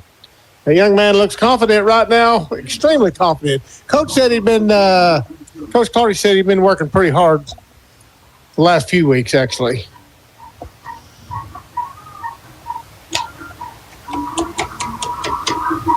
Okay, that's a little better. Yeah, I'm glad we was able to answer that right there. And like I was saying a little while ago, Hillcrest has always been one of them teams that they gain confidence as the game goes on if they are still in the ball game. Yeah. If you can start distancing yourselves from them, a lot of times they just kind of start losing interest somewhat and take themselves out of the ball game. So being able to answer their score right there was big for the Liberators. We've seen them give up. We've seen them never give up. We just never know. Right. They look like they're quite a bit more disciplined this year than what we've seen in the past, actually. We're having to do a little work on the computer here. We've got it looks like we're going to run that 4-1. Yep. Back deep to receive for the Hornets. Good kick. It's a good kick. It's dropped by Tyndall. He picks it back up at the 15. He's to the 20, 25-30, finds a seam up the middle, 35-40, still on his feet, finally hit from behind and dropped by McCurry at the 48-yard line. Boy, a lot of things happened right there. We got out of our lanes coming down the field. He kind of mishandled that ball down there, but was able to gather it back in and made a big return considering where he started. Yep. Pretty good kick, and but a really good return by Tyndall. And you want to darn sure stop the Hornets here as you go up by 1. Just quell this momentum, and that return ain't going to help the quelling much. 1st and 10 from their own 49 with 10:50 left, down 14-7.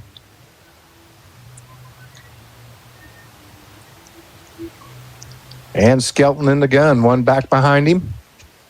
And he fake pitch to him. He goes up, he gets to the 50, but he pays the price. That's that patented takedown move of Clayton McCullough, or not Clayton. Clayton's the dad. Yeah. By Owen. Caleb Owen. Man, he gets hands on and takes him down fast now.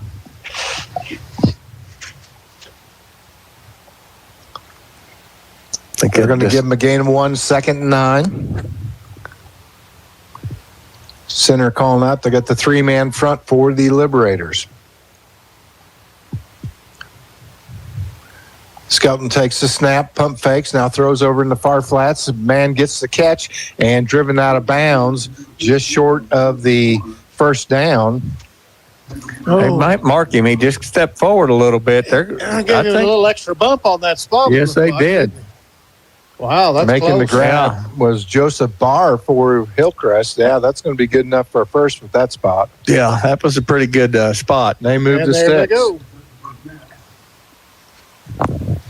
Stopped the clock, too. He had motion. They remained in bounds, but they had to stop it when they had a little confusion there. Well, they had to see if it was a first without bringing the change. They should start it back up as soon as they set the ball. And he does.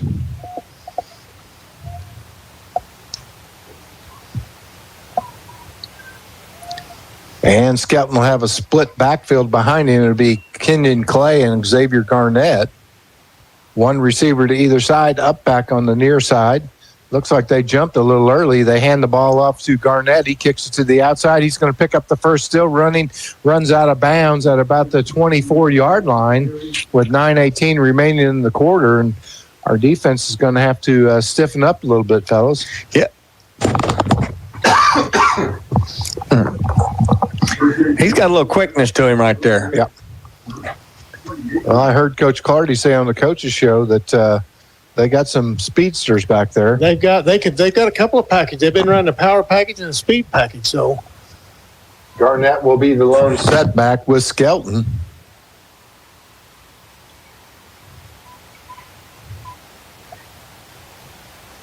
Skelton takes a snap, hands off, no, fakes the handoff to Garnett, runs this way, he's being chased, and he'll be dropped at the 27-yard line. Might have got a yard or two. Jackson with the way to come off of his man there and preventing him from getting further outside right there. Mark it up to the 25. Oh, they put him. Couldn't quite see because of the Bolivar players there. Yeah. Oh, excuse me, the 28. Yeah. No, it's a 26. Be just south of the 25-yard line. Yeah. Ooh, can't see that far anymore. 2nd down and 8. I know it's getting bad. Got a flag down over here, and I'm not sure why. In the backfield, Whitehead dropped it. They're going to move him back to the 31. It seemed like he gave the signal to the other sideline. What was the call? Stadium announcer just said it, and I didn't catch what he said. Neutral zone infraction, I think. So 2nd down now and 13.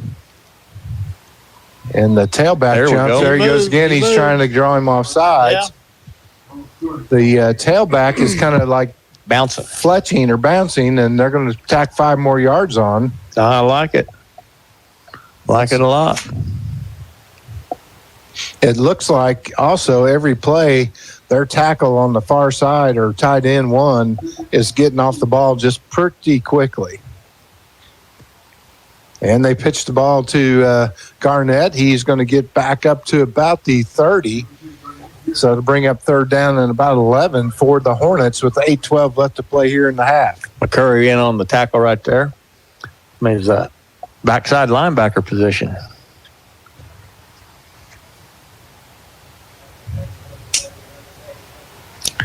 You can hear the coaches next door. They're coming in with a heavy package. That means number 10 is Braxton. He's going to be the up back on the near side. That little sophomore goes back to quarterback, and then the quarterback is Dylan Kirby, and he's almost sacked. Finally dropped there at the 37-yard line. He avoided 65. one sack and then got wrapped up by Owen McCullough. Good job by Owen. I think it might. And they'll be forced to punt with 7:18 remaining in the half. Back deep to do the kicking for the Hornets will be Draven Keys. He's a freshman, 6-footer, 213. He's the thicker kicker. Back to receive the kick for Bolivar. It's going to be Mortensen. He's standing on his own 10-yard line.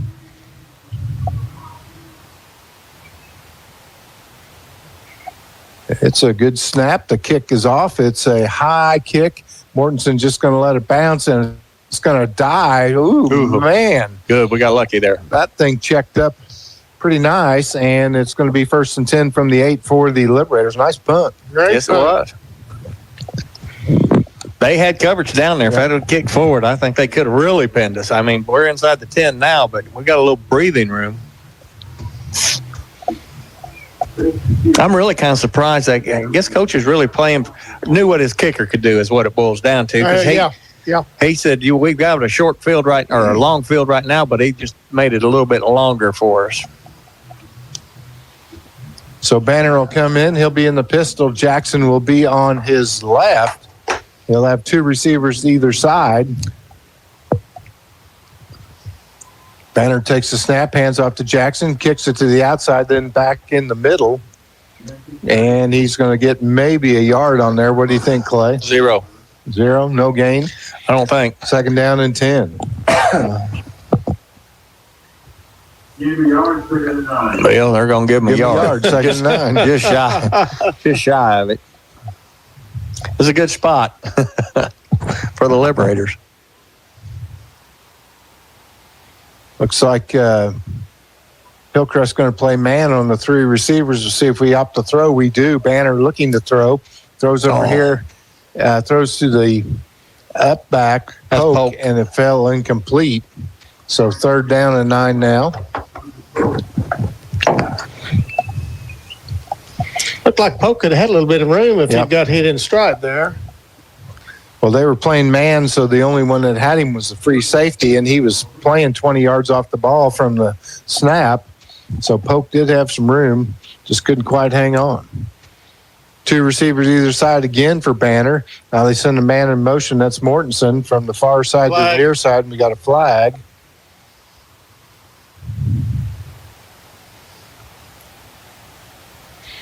And we're going to have an illegal procedure. It's going to move the Liberators back 5.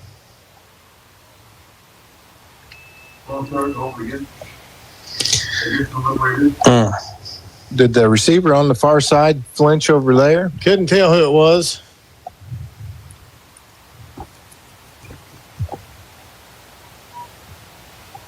Third and 12 after the middle. 14 on the play clock, trying to get the offense set. Trips near side, 1 receiver far side. Banner looking to throw, steps up, flush from the pocket. He can run. He's got all kinds of daylight. Cuts it across the middle, picks up the 1st down, gets up to the 25-yard line, and that'll be another Hometown Furniture and Mattress 1st down. Good job by Banner getting that 1st down. Sorely needed. And we're ready to go. We're ready to play tempo. 2 to either side for him. Jackson on his left side. They're going to hand off to Jackson. He cuts it up the middle. He finds a little seam, picks up about 3 with 4:52 remaining in the half. We really need to punch one in here before we go in at halftime. I'd love to see that. And get the ball right back. Empty backfield this time for Banner. as Jackson's in the slot. Banner looking to throw. Throws over in the far sideline. Has his man Bliss. He steps out of bounds just short of the stick. And that'll bring up 3rd down and 1. Oh, that's a terrible spot. Yeah, they're not put him on the north side of the 35-yard line, and he clearly stepped out of bounds on the south side. They've kind of struggling a little bit with their spots here tonight. And the Hornets almost jumped. Yep, didn't jump across. Hard snap count by Banner. Now he audibles a play with 10 seconds left on the play clock. 4:34 with the game clock stopped. Hands off to Jackson. He comes near side, and he's got nowhere to go, and he'll be dropped at the 30-yard line. Making the stop was Joseph Barr for the Hornets. They sniffed that one out, guys. Yeah, they did.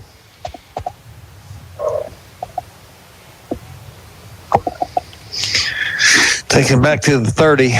So we're going to punt. Jake Mayberry into punt, and they've got some speedy return people.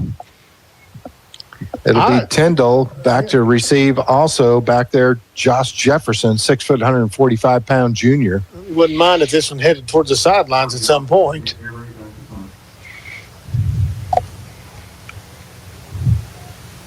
It's a booming kick, and it's going to be picked up by Tyndall, but he was surrounded by Liberators. 5 of them. 5 Liberators all around Braxton Tyndall, and he grabbed the ball. There might have been 6 there, Clay. They were all around him. Gonzalez got the tackle along with McCurry. That was not a well-advised grab there by Tyndall. I would think Coach is talking to him over on the sidelines right about now. I'd say the Monday film room, there'll be some mention, don't do that again. So Hillcrest takes over with 3:43 remaining in the half, 1st and 10 from their own 41-yard line. Man, another good punt by the freshman. Yeah, he stepped into that role really nice. Going to call on our defense again to stiffen up here a little bit. 3:40, plenty of time. There is. Skelton in the pistol. Behind him will be Garnett. Up back on the far side, 2 receivers far side. They hand off to Garnett. He finds a seam across the 45 to the 47-yard line. Logan Bunn on the tackle.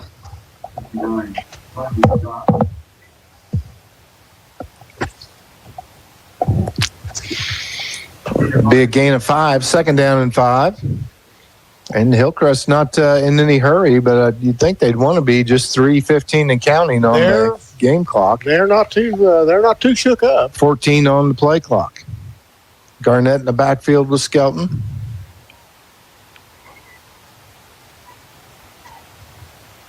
Skelton takes a snap, hands off to Garnett. He works over to the left. He crosses midfield and going to be close to the 1st down. I believe he got it. And on the stop for the Liberators was Jonah Bryant. And Bunn again. They combine for the tackle.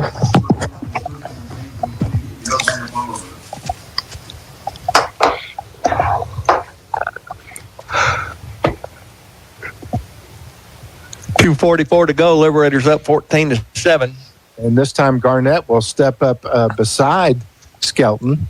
Skelton looking to throw. Flush from the pocket. Williamson all over him. And he gets him, drags him down. That could be an intentional grounding. Intentional grounding. There was no receiver there.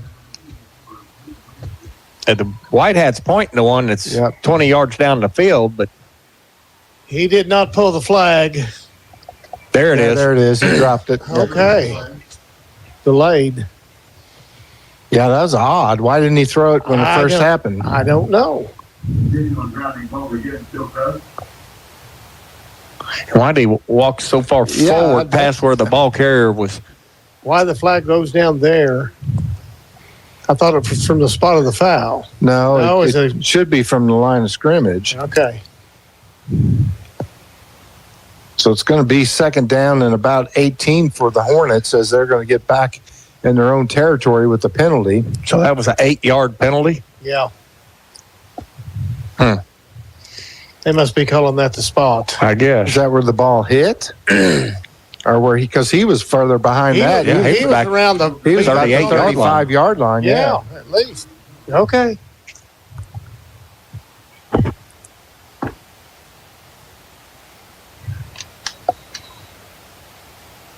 Oh, it's a loss of down, too. So third down and 17. Liberators showing blitz. Skelton takes the snap under pressure, and they're not. He's going to get how he gets away, but he does. Holding. He lofts it, and it's going to be caught at the 40. Got a penalty flag, though. It's going to be holding the penalty flag at the 35-yard line.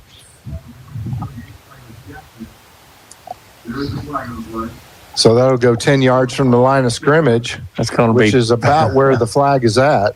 Yeah. That's going to be a third down and forever. Oh, my goodness. 10. Third down and 20, halfway. 30 something.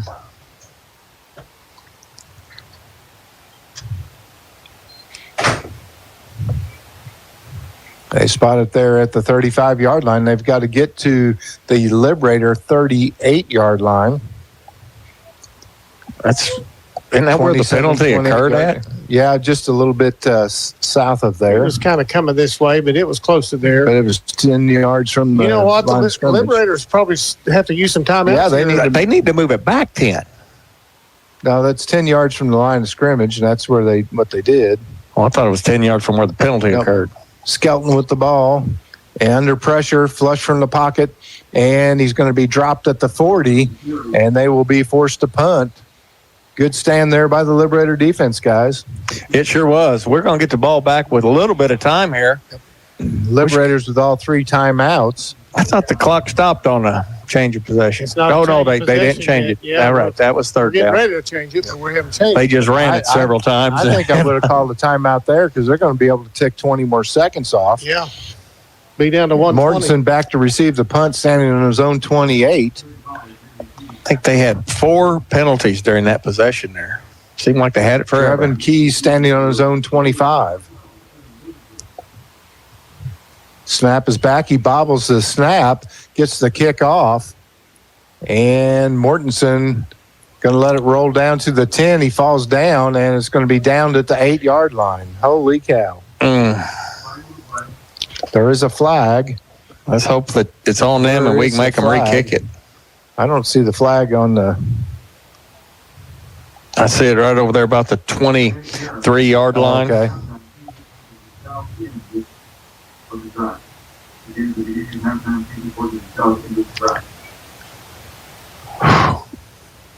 Well, if that's on us, that's going to back us up. We'll be half the distance to the goal line at the 4.5.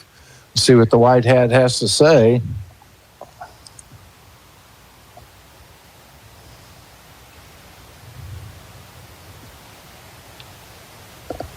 Oh, man. Yep, half the distance to the goal line. So it's going to be 1st and 10 from the Liberator 4-yard line. Ouch. Ouch, ouch. A little hold, I guess.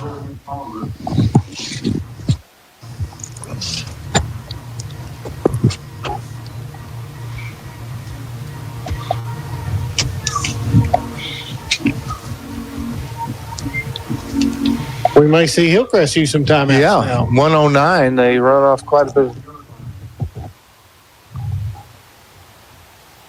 Banner in the gun. Jackson back there with him. They hand off to Jackson. He works over to the left side, and he gets up to about the 10-yard line.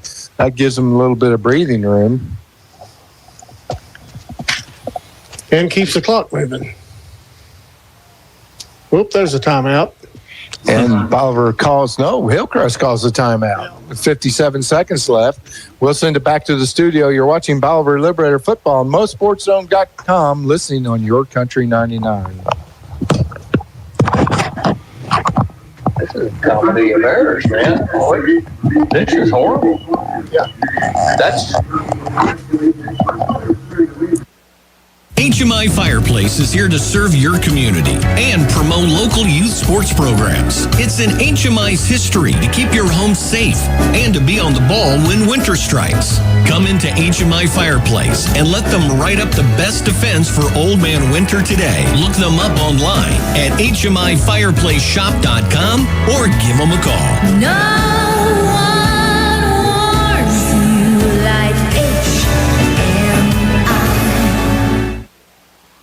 In the market for furniture? Don't go to the big corporate stores in Springfield and pay their wildly inflated prices just for them to pay their big dividends to their New York City shareholders. Shop at your locally owned favorite, Hometown Furniture and Mattress, where we have made furniture affordable again. From budget to luxury, we have it all. Ask us about our financing made easy, no credit needed. Come see us today right here in Bolivar at 451 South Springfield Avenue next to Tres Amigos, or call us at 417-912-7681. Don't overpay, take home today. Welcome back to Plaster Stadium, and after the timeout, Banner hits Mortensen in the middle. He comes across, gets a nice block, gets into Hillcrest territory, 1st and 10 from the Hillcrest 49-yard line. That's another Hometown Furniture and Mattress first down for the Liberators with 47 seconds left in this half. One more like that, and we'll be in the end zone. The handoff to Jackson. He runs up the middle. Now he's drugged backwards, but he will get about 2 to 3 yards on the forward possession. And Bolivar calls the timeout with 40 seconds left to stop the clock. Well, that was a change of events, a change of fortune there. I'm just glad to see we've got a lot of green behind our line of scrimmage right before that end zone. Our last 3 drives have started inside the 5-yard line, I think, and we've just been 3 and out. Mortensen made a good catch and a good run there, and he paid the price down here on the. He got cold-cocked on the sideline. He did. I got a really good shot of that. I mean, he got thumped pretty good. He bounced right up, ready to go, though. That's what he does. Our viewers can see that because when we're running commercials, we still get the live film footage. But those folks that listening on Your Country 99, he took a shot. Yeah, and it's so hard to time these timeouts. They're 30 seconds. They're a minute and a half. They're 60. We just never know. We never know. I know that it'd be nice if we could score in the next 40 seconds. Boy, it certainly would. The Liberators going to get the ball to start the second half. See what Coach Claybo calls here. Jackson will be in the backfield with Banner, 2 near side, 2 far side. Banner looking to throw. Throws to the near side, has his man, that's Gonzalez, and he picks up a first down, another Hometown Furniture and Mattress first down. And got out of bounds. Got out of bounds, stopped the clock with 31 seconds. Wonder what Jake Mayberry's distance is for the field goal, guys. You know, I'd say he's ready to go right now. Put me in, Coach. Put me in. I bet we get one more first down. He would be pretty close to range by looking at his extra points. Trips far side, 1 near side.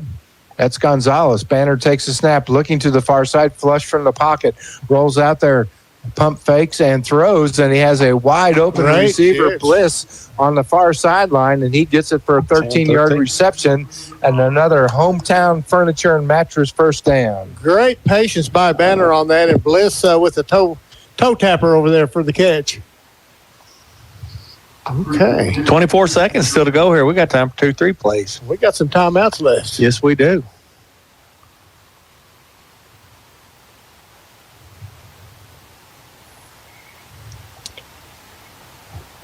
So from the gun, 2 near side, which is also the wide side of the field. Jackson back there with Banner. Banner looking to throw. Flush comes near side. And he's going to tuck it and run, and he runs out of bounds at about the 7-yard line, the 12-yard line. He'll be short of the first down by about 3 yards. 16 seconds left. We still got, though, with 16 seconds. Still got time, I believe. We got 2 timeouts remaining. Yeah. And I would say from there, that's probably, by the way Mayberry kicked, that would be in his range if they did have to kick one. At the 13-23, be a 30-yarder from there.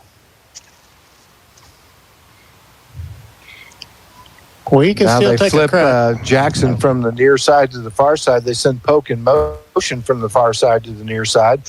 Banner takes a snap, straight looking to throw. Throws in the far corner on a fade. Oh, just over the outstretched hands of Mortensen. It falls incomplete.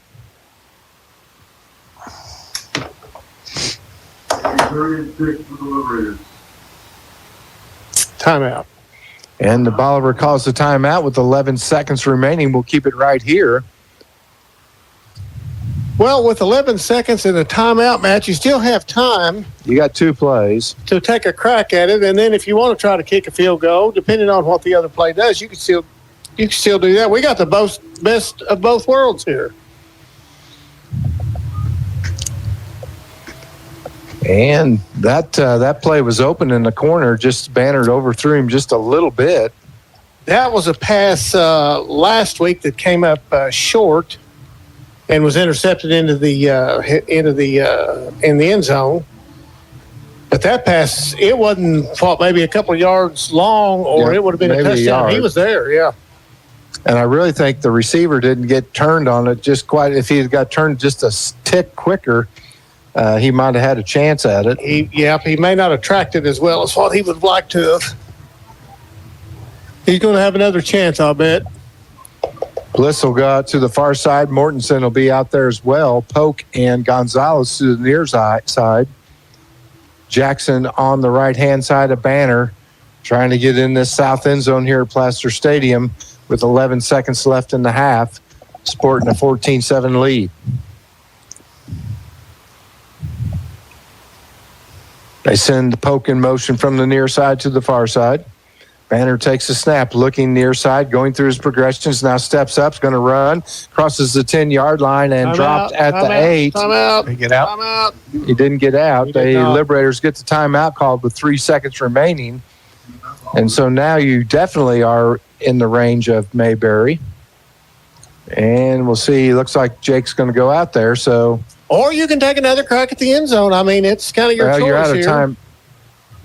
Yeah, we should be out of timeouts. Oh, we are, but I mean, we can still snap it and take a crack at it from the 8.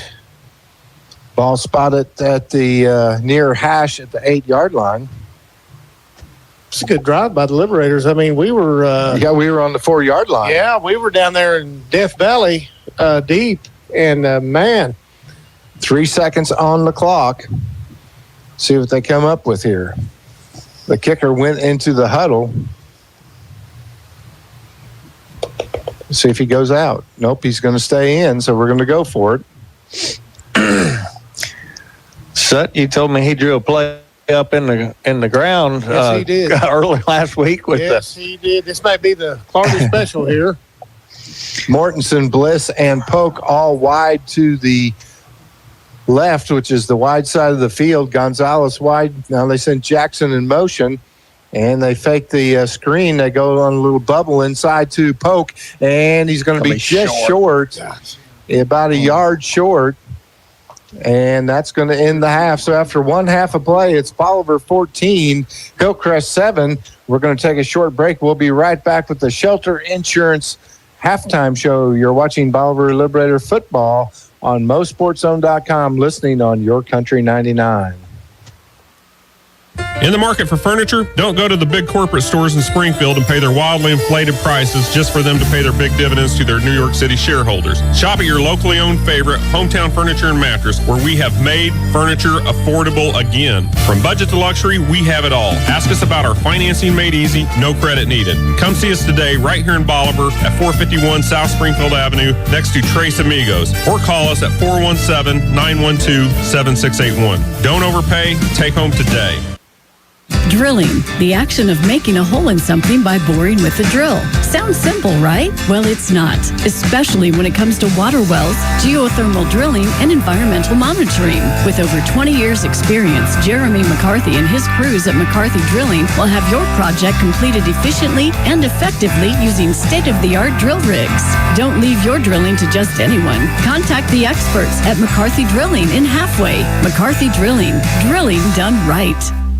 Bold transformations start at MD Lux Aesthetics and Med Spa in Bolivar. Lose weight with personalized solutions. Balance your body with expert hormone therapy. Revitalize your skin with powerful laser treatments. And refresh your look with precision injections. Every journey begins with a $50 consultation credited towards your service when you move forward. Find them on Facebook or find them behind Bill Roberts Chevrolet. Step into the future of beauty and wellness, where cutting-edge science meets self-care. MD Lux Aesthetics and Med Spa. Mid-Missouri Bank has crossed another huge benchmark. They've paid their Mid-Mo customers more than $8 million in Casasa rewards. Join Mid-Mo in the race to $10 million.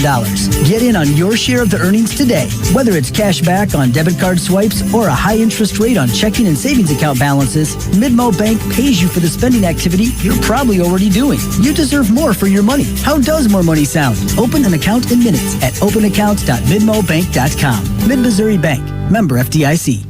Stay active and energized at the Bolivar Recreation and Aquatic Center. Hit the gym, take a fitness class, or shoot some hoops in the full-size gymnasium. They've got a seasonal indoor pool, top-notch equipment, flexible class options, and convenient childcare while you work out or attend activities. Need space for an event? Rent out the gym, studio, or multi-purpose rooms, perfect for parties, meetings, or team events. Open daily with hours to fit your schedule. Bolivar Recreation and Aquatic Center, where Bolivar comes to move. Located just off Broadway. Join the action today.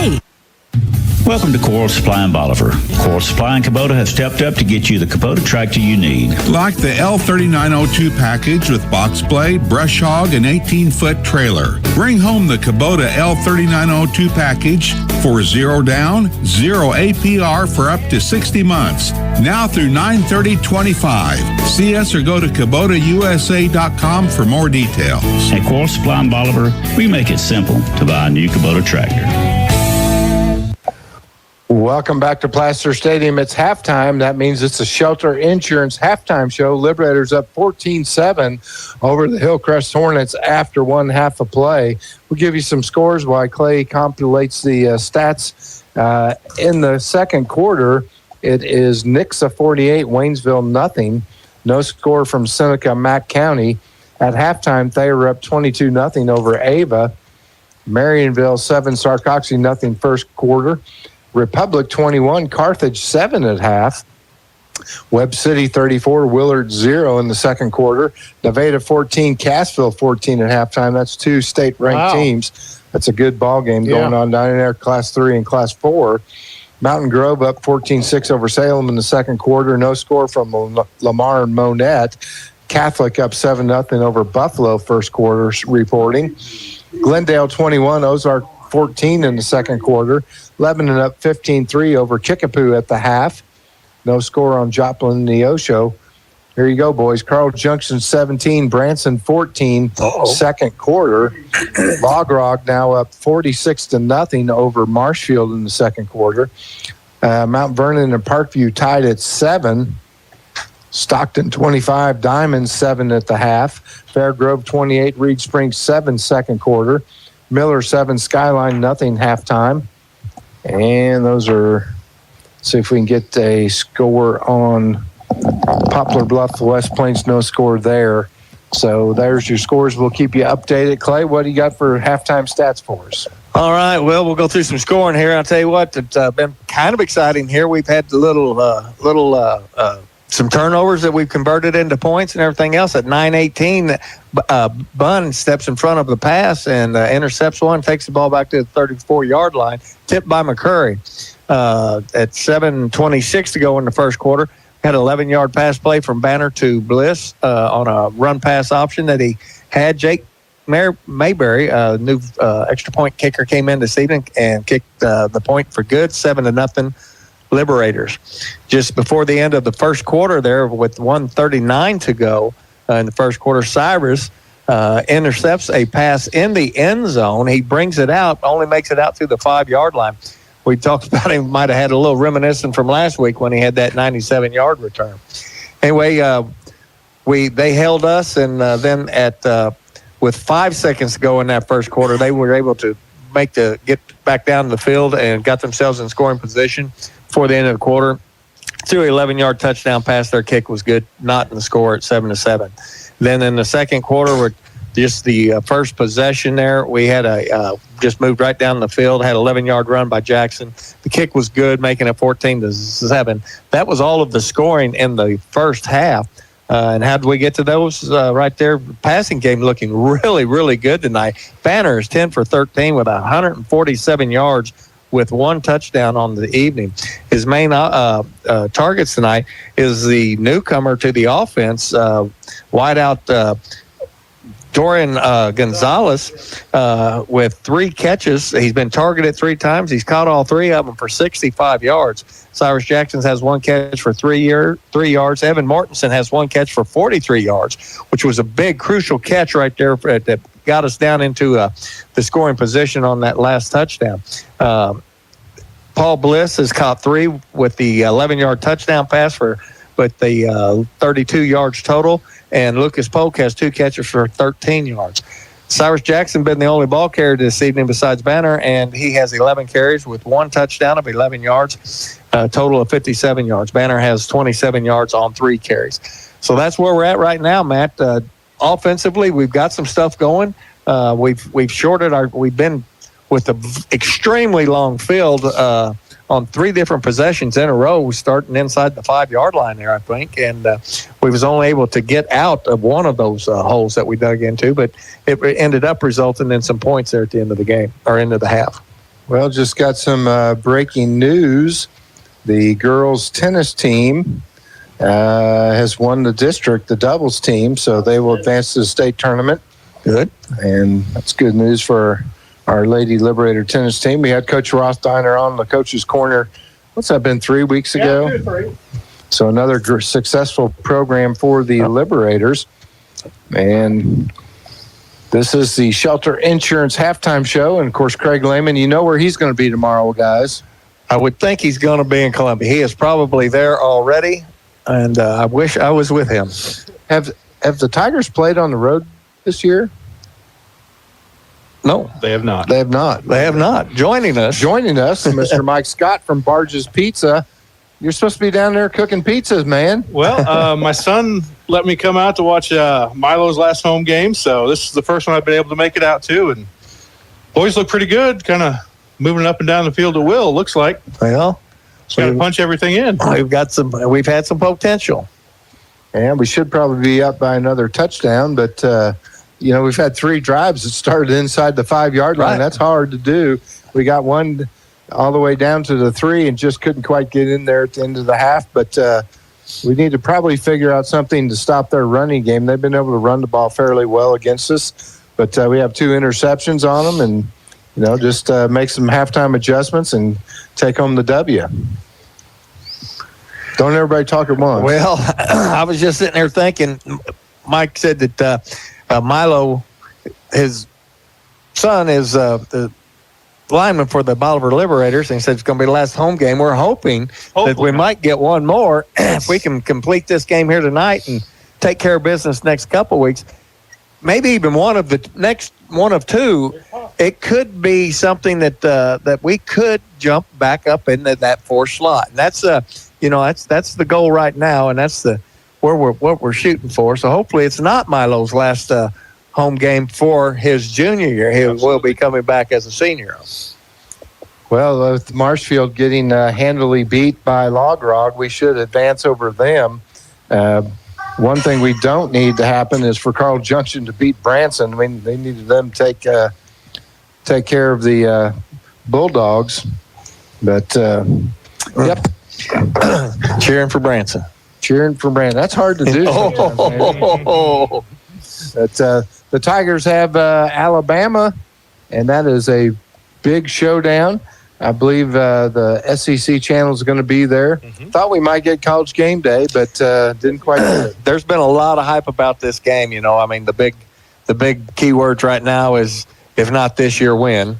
It's really looking good. Mizzou, ranked number 1 offensively, has the number 1 offensive back in the SEC, and the number 1 back after contract, which is the same one. Right. But they got the number 1 offense in the SEC. They got the number 1 defense in the SEC. And the thing is, we've only played 1 SEC team. Yep. So we're going to find out tomorrow what kind of team we actually do have. Yep. And what a test. It's going to be a good one. We've been studying. So they got to get to the quarterback, boys. Yeah. They got to get to the quarterback. And we can't let them get to our quarterback. That's going to be the big deal. And, I'm impressed with the quarterback. I think Penn State may have let the wrong one go myself. It sure looks like it. Looks like it right now. We'll see how he does as we get into the meat and potatoes of this SEC conference. But right now, things looking pretty good up in Columbia, Missouri. I was actually up there for a couple of days this Tuesday and Wednesday, kind of in and out of there. And, man, the town is a buzz, I can tell you that. I don't know if you guys probably don't watch this, but the National Ag Report, Tyne Morgan, who graduated from MU, she grew up over in Carthage. They were there for basically the college game day of ag reports, and had over 10,000 people come down to watch that. And Truman was there, and there were all sorts of beat Alabama signs in the deal, but pretty interesting to see. You can watch her at 5 o'clock in the mornings. I've seen it on Saturday mornings. Saturday morning, I seem to have something going on at that time. That's one of my favorite TV shows. And then at 6 o'clock, you can switch to ABC and get the other farm show. But that's my life. But so then after that's over, you got to take an hour break before you get college game day. And SBU hosting McKendree College out of Lebanon, Illinois here for homecoming as well. That should be a great contest. The Bearcats looking pretty good on the season. The 2-point loss to S&T, the 1-touchdown loss to Missouri Southern, and they're looking to continue their winning ways after defeating Lincoln last week and up in Jefferson City. And they expect to have a big crowd. Want to congratulate my head football coach, and I know, Sutton, you know him, Coach Gary Brandt. He's was elected into the SBU Hall of Fame. They're actually having that dinner tonight over in Mellors. Also, Corey McElhaney, who ran here at SBU and is currently the track and cross country coach, and he does a great job. He's going in as well. So congratulations to Corey and Coach Brandt. We had another big win on Wednesday night. Missouri State getting their first Conference USA victory. They played on Wednesday night? Yes, they did. It was on ESPN2. Who'd they play? Middle Tennessee. Middle Tennessee. So congratulations to the Bears in their Division I first conference win. So lots of football. There was some posts somewhere I read where starting last Sunday, there'll be football, Division I or NFL football on TV every day until like the 3rd of December. You know, it's this is just a great time of year. You know, deer season is upon us. It's starting to kind of cool off. We can bow hunt a little bit. And got football. You can. Luckily, they put one of them big towers up not too far from where my tree stand is. And I can actually see. I turned the volume down, but I can watch a little ball game. Well, we're going to take another short break as the Bolivar Band finishing up there. Good job to them. And we'll be back. 9 minutes left here in the Shelter Insurance Halftime Show. We're going to catch up on some advertising. You're watching Bolivar Liberator Football on MoSportsZone.com, listening on Your Country 99. Welcome to Coral Supply in Bolivar. Coral Supply and Kubota have stepped up to get you the Kubota tractor you need. Like the L3902 package with box blade, brush hog, and 18-foot trailer. Bring home the Kubota L3902 package for 0 down, 0 APR for up to 60 months. Now through 9/30/25. See us or go to KubotaUSA.com for more details. At Coral Supply in Bolivar, we make it simple to buy a new Kubota tractor. All right, we'll flip it over to the band being recognized, senior band members. James and Erin Ludden. She's involved in band, jazz band, cross country, track and field, National Honor Society, FCA, debate, and K-Life. After high school, Tessa plans to go to college to major in business and biblical studies and follow whatever path God has planned for her. Brandon McClellan is the son of Marcus McClellan and Monica Siclossi. He is involved in JAG, theater, and band. After high school, Brandon plans to go to MSU to study psychology. Andrew McConkey is the son of Mike and Madonna McConkey. He's involved in art club, color guard, D&D club.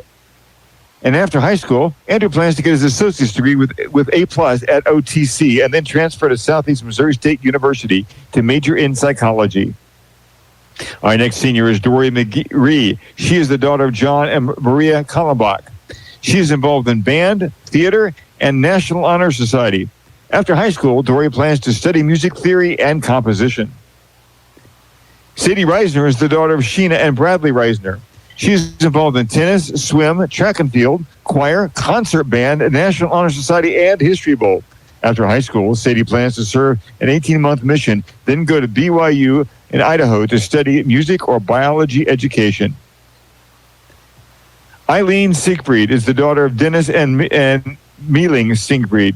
She's involved in band, jazz band, National Honor Society, FBLA, Interact Club, and Student Council. And after high school, Eileen plans to attend a 4-year university and major in biology or neuroscience. Our next senior is Sophia Stimson. She's the daughter of Jamie and Daniel Stimson. She's involved in cross country, track and field, FBLA, band, and jazz band. After high school, Sophia plans to attend a 4-year university to study business finance. Our next senior is Owen Thiessen. He's the son of David and Christy Thiessen. He's involved in band, tennis, and history bowl. After high school, Owen plans to become a missionary. Josie Thomas is the daughter of John and Annie Thomas.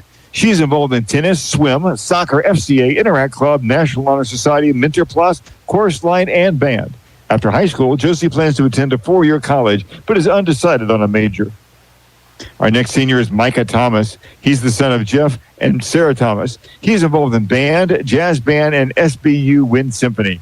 After high school, Micah plans to double major in math and computer science and then go to grad school for his PhD. Lydia Tilley is the daughter of David and Kim Tilley. She's involved in band, jazz band, FBLS, National Honor Society, speech and debate, and choir. After high school, Lydia will most likely go to Mizzou. She's unsure of what major she will choose, but is interested in STEM fields. Chloe Way is the daughter of Brian and Jill Way. She's involved in band, theater, FBLA, National Honor Society, and speech and debate, which is where she is competing at this evening. After high school, Chloe plans to attend Drury University, major in secondary education, and become a speech and debate and theater teacher. Harley Webb is the daughter of Bernadine Wilson. She's involved in band, color guard, and art club. After high school, Harley plans to attend either the Kansas City Art Institute and to major in ceramics and fabrics, or go to Southeast Missouri State for a degree in music composition. And Michael Wilson is the son of Serenity and Charles Wilson. He is involved in football, band, and yearbook. After high school, Michael plans to go to Missouri State to pursue a degree in sports medicine. Ladies and gentlemen, those are your senior band members. All right, Matt.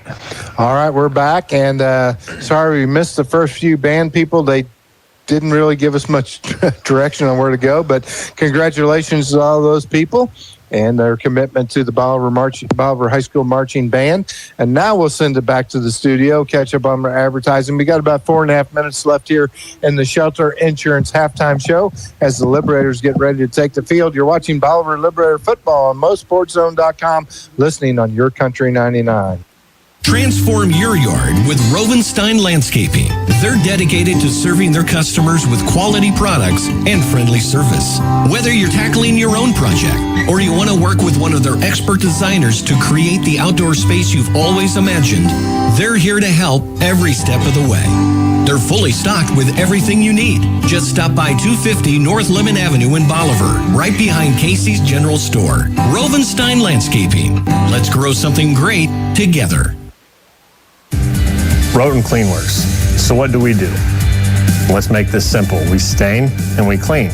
We stain decks, we stain fences, we stain houses, we stain concrete. We clean commercial buildings, we clean house exteriors, we clean fleets of all sizes, we clean equipment of all kinds. I'm telling you, we clean and we stain. Roten Cleanworks, it's what we do. Contact us today.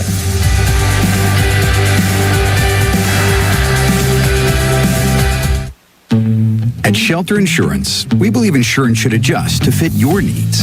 That's why we work with you to design an auto, home, and life insurance plan that's particular to you. Insurance that fits just right. And Shelter is known for our award-winning customer service, satisfied customers, and a plan for you. Ready to check us out? Shelter Insurance. We're your shield. We're your shelter. Ask Craig Lehman about Shelter's auto, home, and life options. Welcome back to Placer Stadium here on the campus of Southwest Baptist University. It is the Shelter Insurance Halftime Show, and we'll try and update you on some more scores. Bad news, guys. Bad news? What's happened? Monette 21, Lamar 14 at half. We need the Lamar team to get going there. Well, we got a half. So still 48-0, Waynesville and Nixa. in the second quarter. No update there. And it is Marionville 14, Sarcoxy nothing in the third quarter.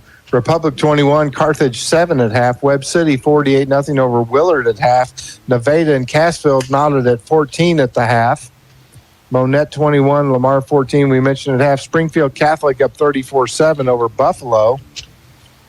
And still no update on the Carl Junction Branson game. It's 46-0 Log Rock over Marshfield now at halftime. Mount Vernon 14, Parkview 7 at the half. And we have no score on Poplar Bluff West Plains at this point. I'm not sure. Was that was at West Plains? Yes. Yeah, okay.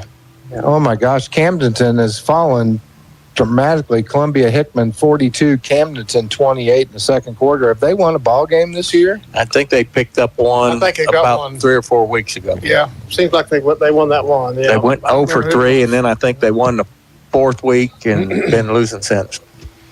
So those are your scores. We'll keep you up on them. Again, it's 14-7 here at the half. Liberators, like we said, talked with Mike, I think you make some adjustments defensively to stop their run, and you just got to finish these drives. We came up just about 2 yards short on that last one. But you're winning the turnover battle. That's always a plus right there. Yep.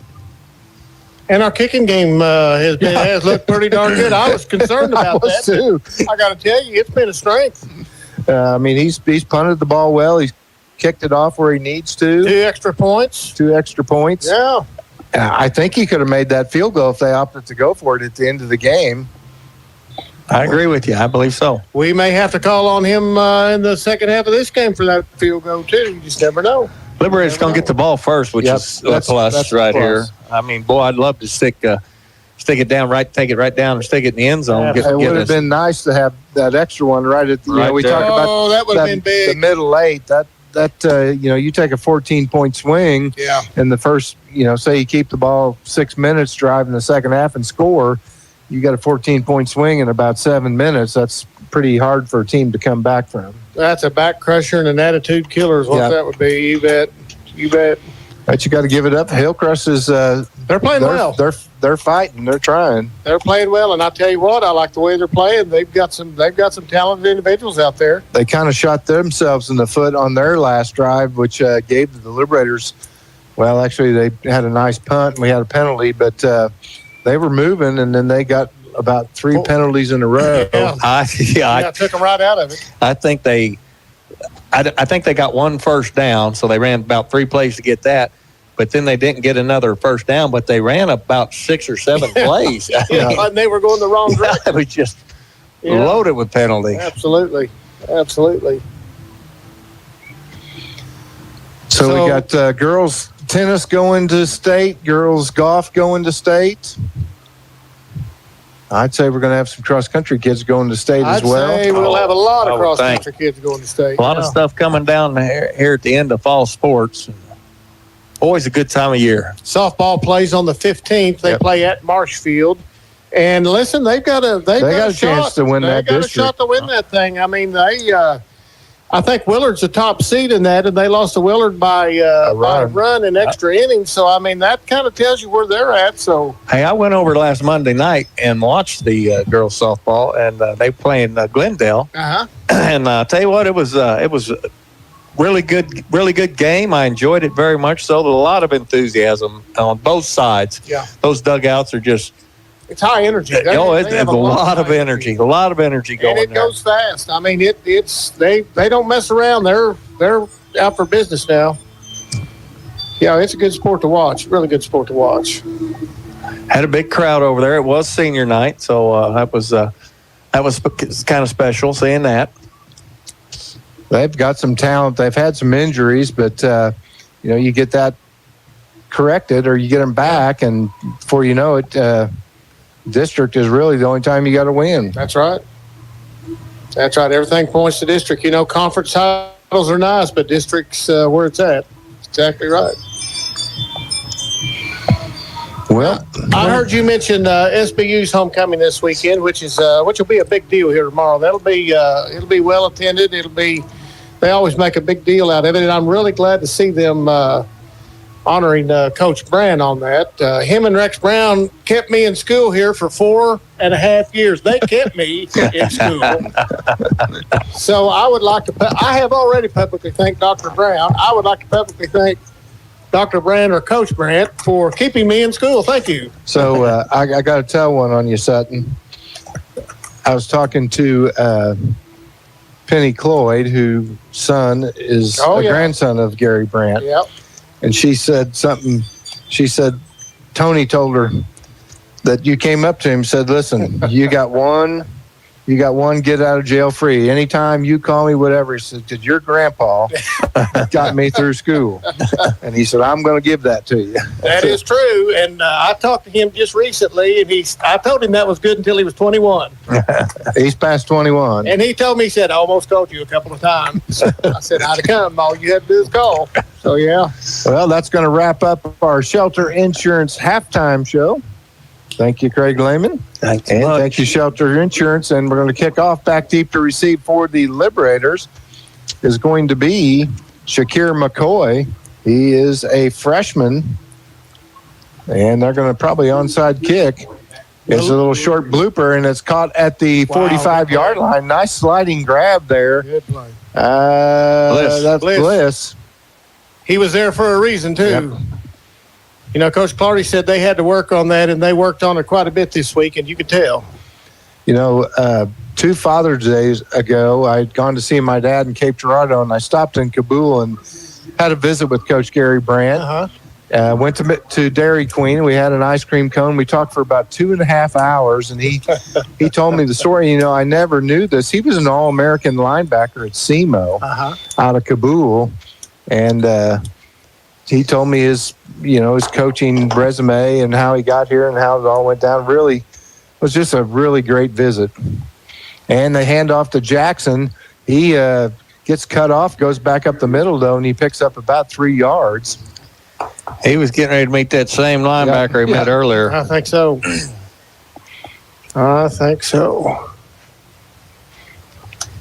That young man feels in a hurry now. Yeah. So it'll be 2nd down and 7 for the Liberators. Ball spotted at their own 48-yard line. Banner in the gun, 2 to either side. Jackson in the backfield with him. Banner looking to throws over on the far sideline, has his man. I believe that is Mortensen. He's going to be close to the first down. See where they spot him. I believe they're going to give him a first down. That'll be another Hometown Furniture and Mattress first down. Got it right that time, Randy.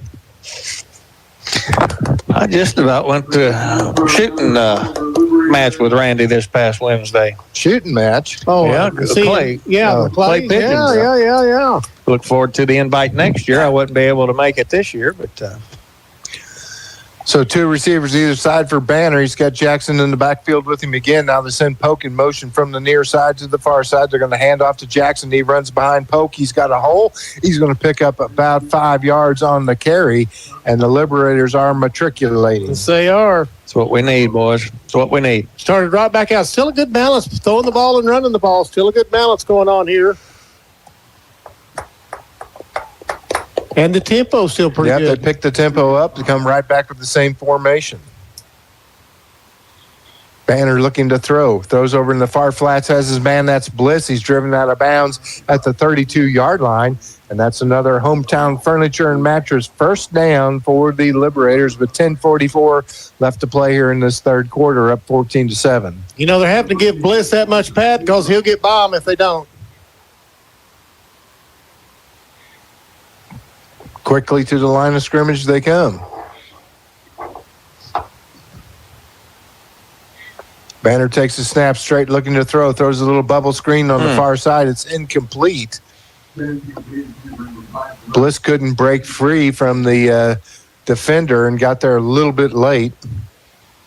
Could have called a holding on that. I think that cornerback had his arm around him. Hold of him, yeah.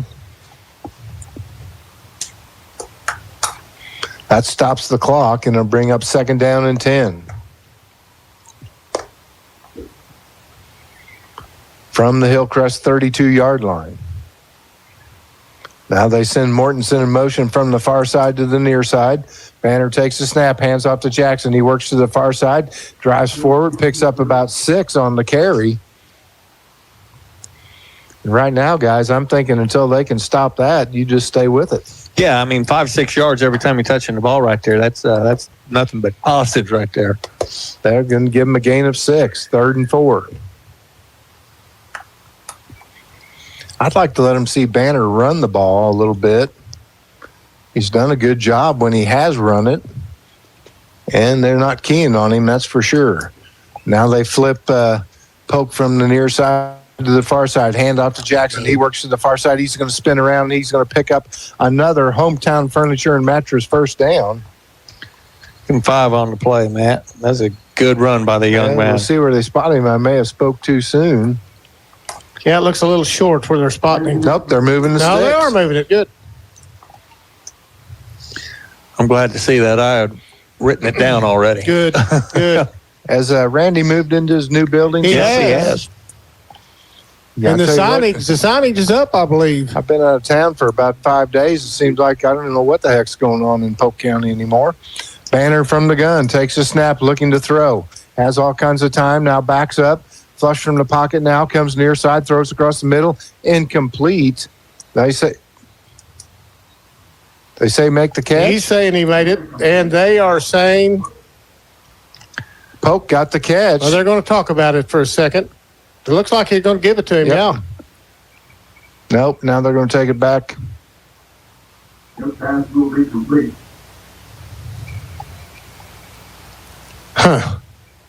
Pass incomplete. The PA announcer said the pass would be complete. Yeah, and this line judge was lining up down there. Yeah, it's his call, and he said it was a reception. The far side the judge came over and said no reception. Actually, the line judge. So they're going to go for it. Banner's going to run, and he's going to be close to the first down. With the forward progress, he may get it. I think that far side spotted him there. Well, doesn't mean a thing right now. No. Be just short, 3rd and 1.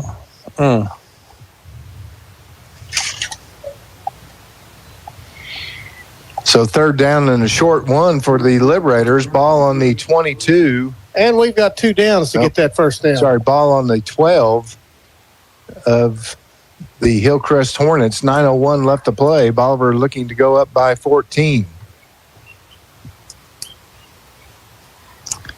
They hand off to Jackson. He finds a seam up the middle. He may take that one to the house. He breaks a tackle. Touchdown, Liberators.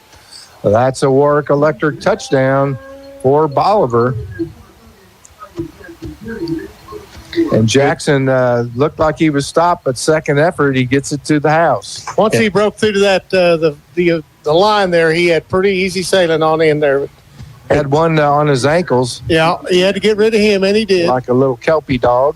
Well, can he stain this one through the or clean it? Is he clean it or stain it?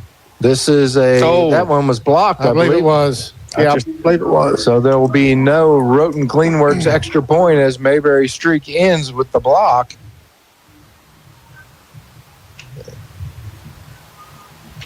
And the Liberators go up 20-7 here in the 3rd quarter. Okay, there's a little bit of that middle eight that we talk about. That's that was played to perfection. Sans the blocked extra point. Yep.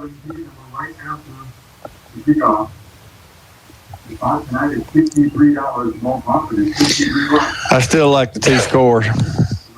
Do what? I said I still like the 2 scores. Yep. Putting a little distance between us and Hillcrest. We're getting our stop right here. I really like where we're at. Back deep to receive for the Hornets.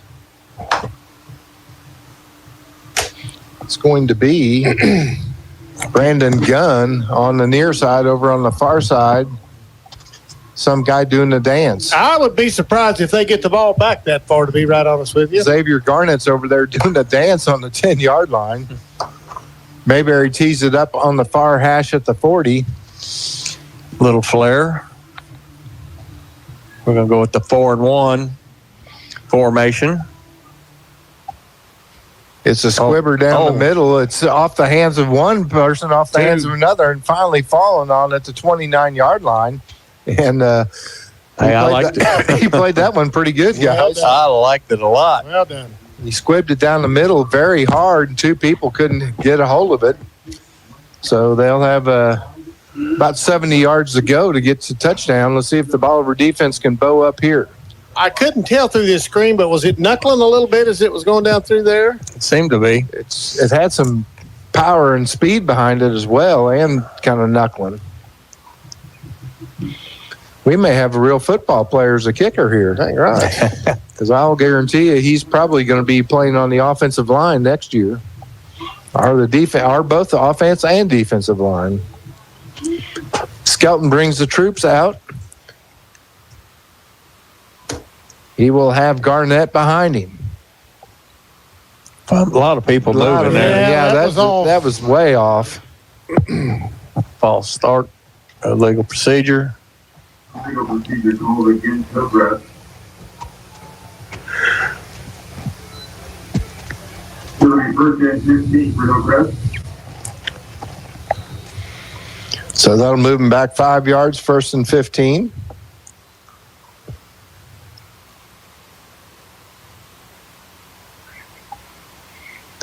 They have a split backfield this time behind Skelton. And they're going to hand off to Garnett. He works to the outside. He's hit at the line of scrimmage and was able to fight forward, though, for about 3 yards. Yeah. Tough piece of running by Garnett, the junior. 5'7", 152. McCullough and Murray getting out there on the stop. And you got the winning ticket on the last one, number 8617. The first box is what you're winning. This time Garnett, the lone setback behind Skelton. He has two receivers near side, one far side, up back on the near side as well. They hand off to Garnett, and he breaks a tackle or two, and he's going to pick up the first down. Finally dropped at the 39-yard line of Hillcrest. Boy, he's churning them legs now. Yeah, he is. Logan Bunn grabbed hold and couldn't maintain his footing, and that young man drug Logan about 5 yards. That doesn't happen very often. No, it doesn't. Looks like we might have a penalty flag on the play, though. Got a holding, and that's going to back him up.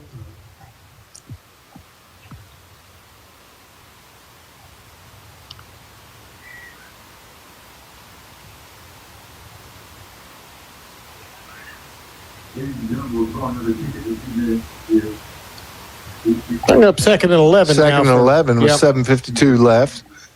Now they're going to... Yeah, now here we go some more. It's going to be more than that. Going to spot it on the 21-yard line, so it's going to be 2nd down and about 17. 2nd and 17. Skelton from the gun. His lone setback is Tyndall. That's more of the power runner.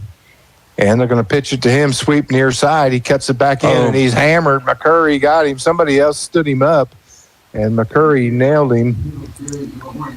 And getting the stand-up for the Liberators. You see, was that... Couldn't tell who it was.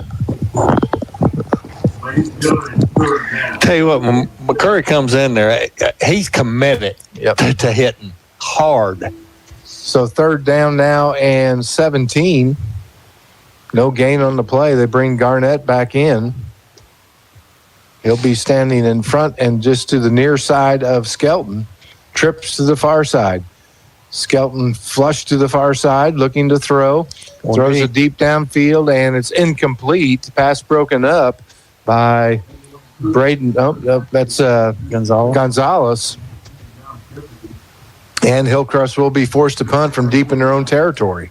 Tell you what, Gonzalez is putting together a pretty good. Yes, he is. He's making a name for himself here tonight. Certainly is. He stepped up on the offensive side. He's been good defensively all season. Exactly. Just a great stop all the way around for the Liberators. Mortensen back deep to receive, standing near midfield. I think we're coming after it, guys. Kicking for the Hornets is Keys. He did come after it. He gets the kick off. Mortensen going to field it at the 48 of Hillcrest, up to the 40 to the 45, 35, driven out of bounds there. And good field position for the Liberators. See any flags? Yes, there's one right here on the 38-yard line. Jackson did a really, really good, took a pancake block, got him on the ground, and stood up. Holding on the Liberators. And they're going to call he leaned over and kind of patted him like he was helping him up, and about then the flag hit him in his back.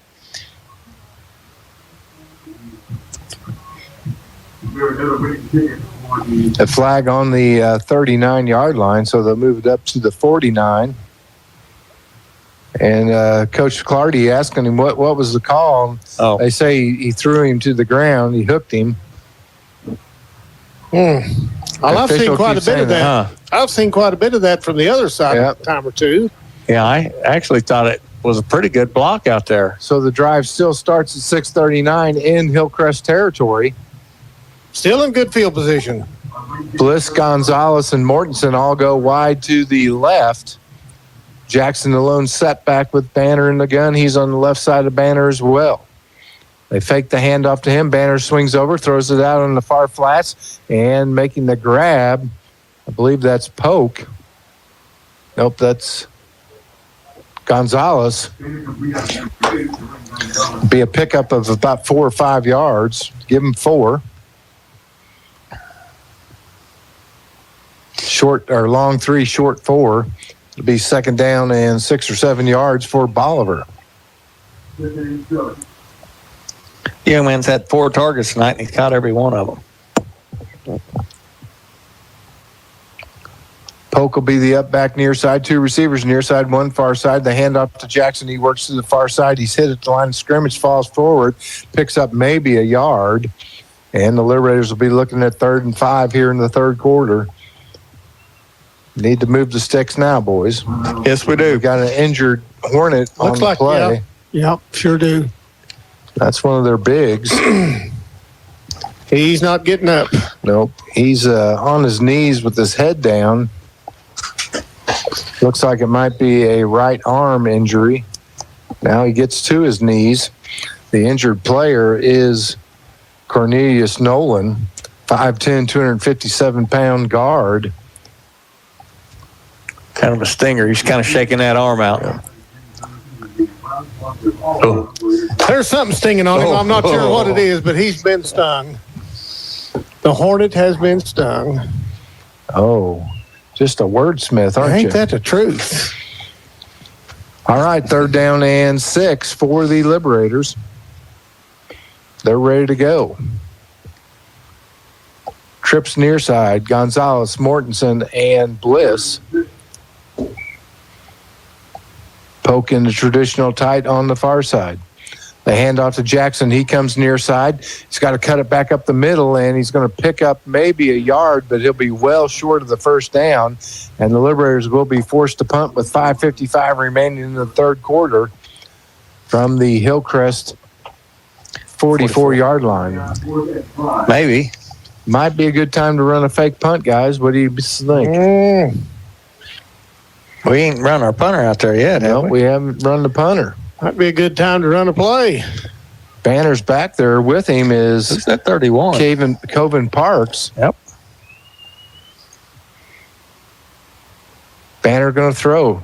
Throws over on the near side, incomplete. And Liberator sideline looking for a flag. Intended receiver was Gonzalez. So the Liberators turn the ball over on downs. With 5:22 remaining, it'll be 1st and 10 for the Hornets from their own 44.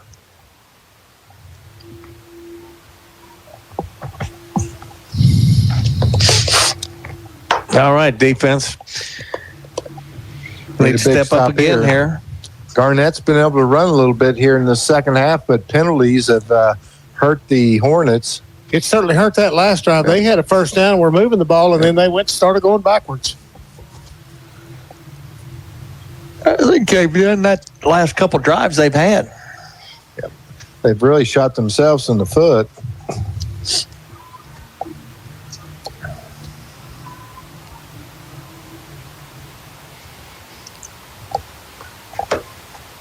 Garnett, the lone setback. They throw over in the near flats. He has his man, and he took a shot. Making the grab was Kenyon Clay, the 5'4", 110-pound sophomore. Man, did he take a shot. Just teed him up. I think that was that was Sam Harless that came out and leveled him. It will be a gain of 3 on the play. Yeah, that was Jonah Bryant had him wrapped up, but then Harless just absolutely drove him into the ground. Jonah Bryant, a sophomore. We're playing a lot of young kids. Split backfield as Tyndall in the backfield with Kenyon. They hand off to Tyndall, and he breaks a tackle, gets back to the line of scrimmage, might have got a half a yard, then driven backwards. And on the stop for the Liberators, Will Nevin. That's a junior. Like we talked about in the pregame show, Coach Gregory saying we got a lot of kids hurt. We got kids that haven't played a whole lot that are going to be called on tonight, and so far they've done pretty good. They've stepped up. They've stepped up quite a bit.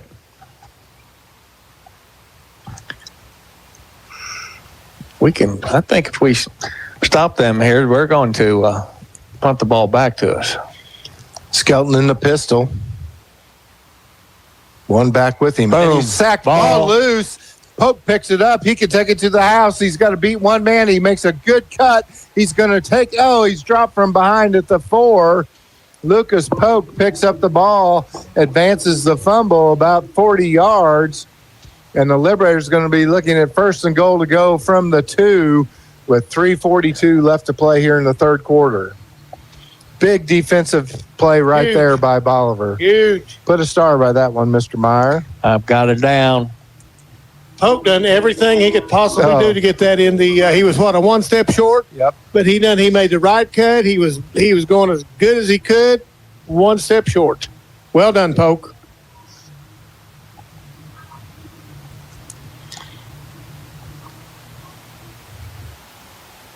Polk's going to step.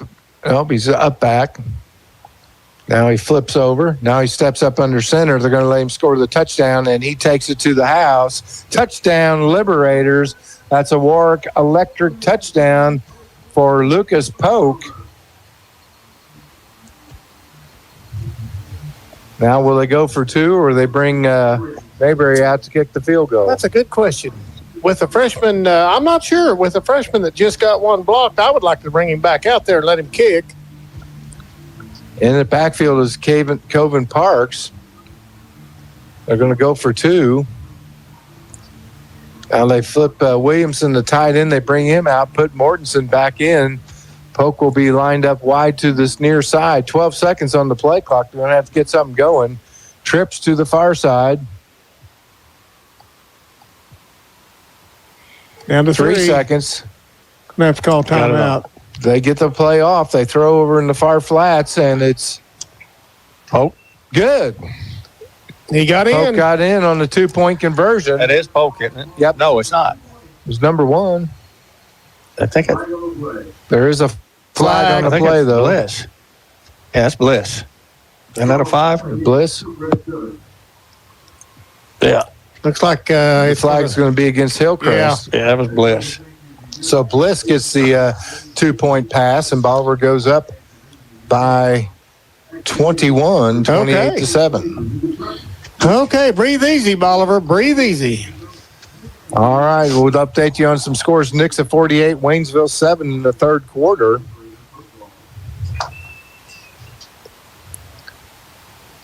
Republic 21, Carthage 14 still in the third quarter. Monette 24, Lamar 20 in the third quarter. Lebanon 22, Kickapoo 10 third quarter. Branson 28, Carl Junction 17 third quarter. Okay. Log Rod 46 still halftime score. Mount Vernon 21, Parkview 7 in the third quarter. See if we can know Poplar Bluff West Plains score. We'll keep watching those as the night goes on, as Mayberry set to kick to the Hornets. This time they're going to bring their up backs up to the 20-yard line, guys. Yeah. I'd like to see him maybe see if he can just put it over their heads. Well, let's see what kind of leg he's got. It looks like we're going to have to kick from the 20. Jalen Johnson, the freshman. That must have been after it was on the Liberators after the play. Yeah. Johnson, the freshman, we watched him in the pregame. He's got some wheels to burn. Also back there, Xavier. And Mayberry will kick off from his own 25-yard line on the far hash. The return backs are on their own 26.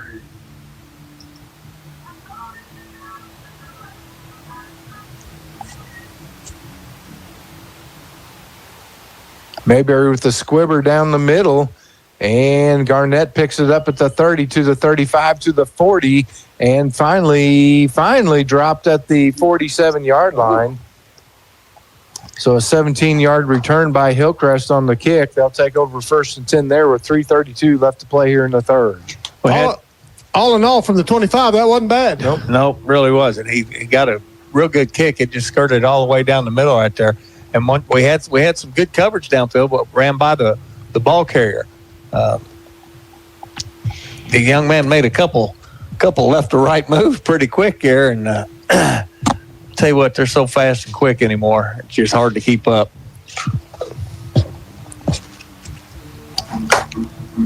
.332 to go in the third quarter. Liberators up 28-7. Skelton out with Garnett next to him.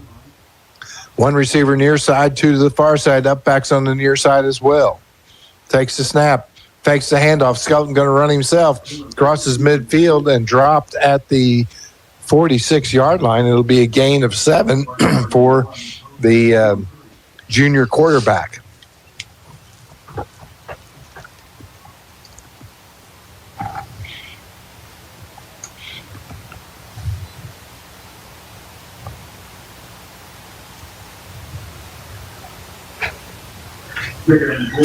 And in at tailback now is Braxton Tyndall. He's about 5 yards behind Skelton. This is a different set than we've seen.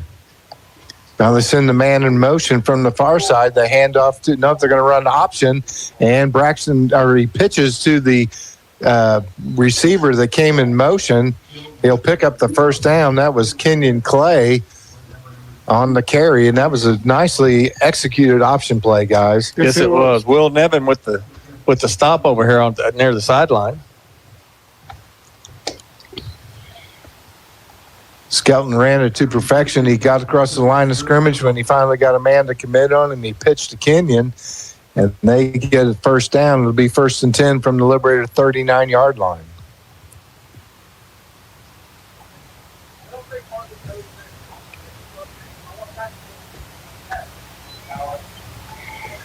And the handoff to Garnett, and he's going to be dropped. No, still on his feet, and he's going backwards.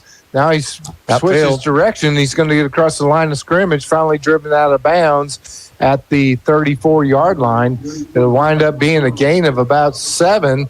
He probably ran 60 yards or more. Very much so. And it looked like the referee, the Whitehead, gave a pretty good block out there, too. Yes, he did. Most certainly did. I'm glad you seen that, too, Sutton. Wasn't much he could do. You don't expect it to come back at you, but...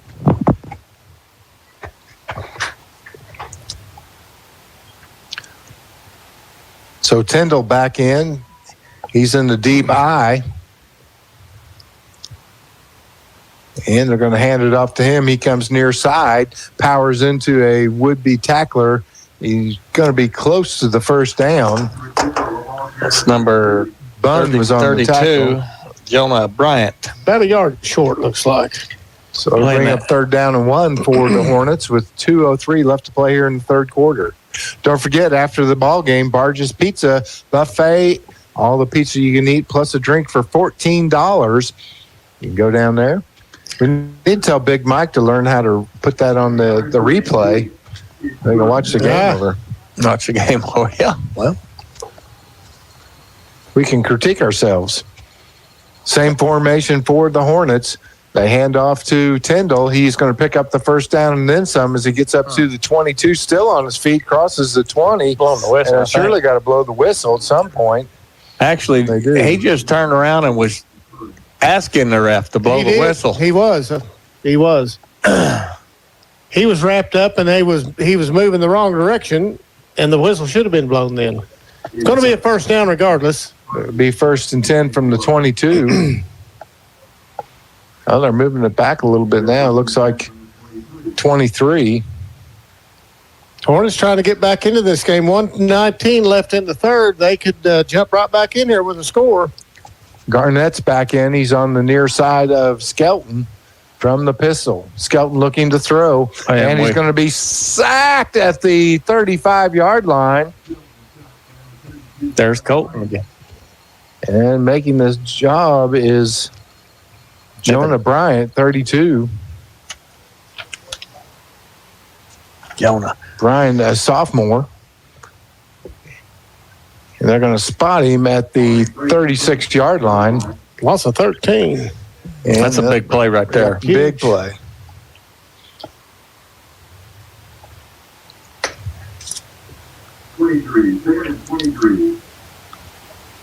Garnett will be in the backfield. He steps behind Skelton about 3 yards.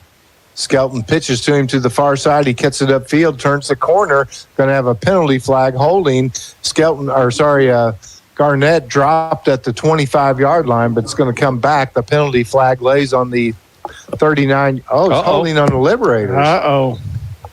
That's how do you have holding in that zone on the defense? Well, that's what Coach Clardy's asking, I believe. That's exactly what he was trying to get an explanation of that, and I'm not sure he was happy with the explanation. Yeah, I'm kind of at a loss right there. From way in the back there, I could see if there was a receiver, but the play had developed and it's being tacked on to the end.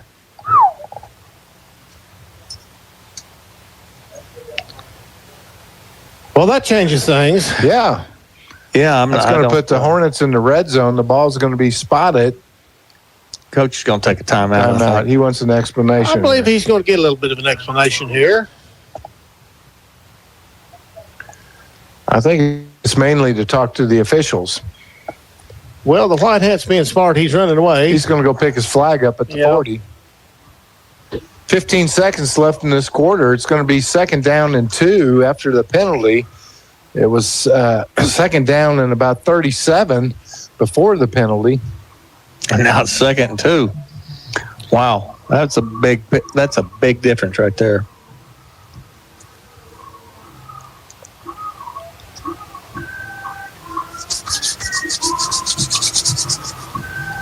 $15 seconds left in the quarter, 28-27, and Hillcrest mounted a little charge here, kind of a different way to charge, but they are charging. Liberators up by 3 touchdowns, though, but they need to get a stop here. How about another big scoop and score? Oh, that'd be good. I'll just scoop and get it down to the 1 again, Poke. That'd be all right.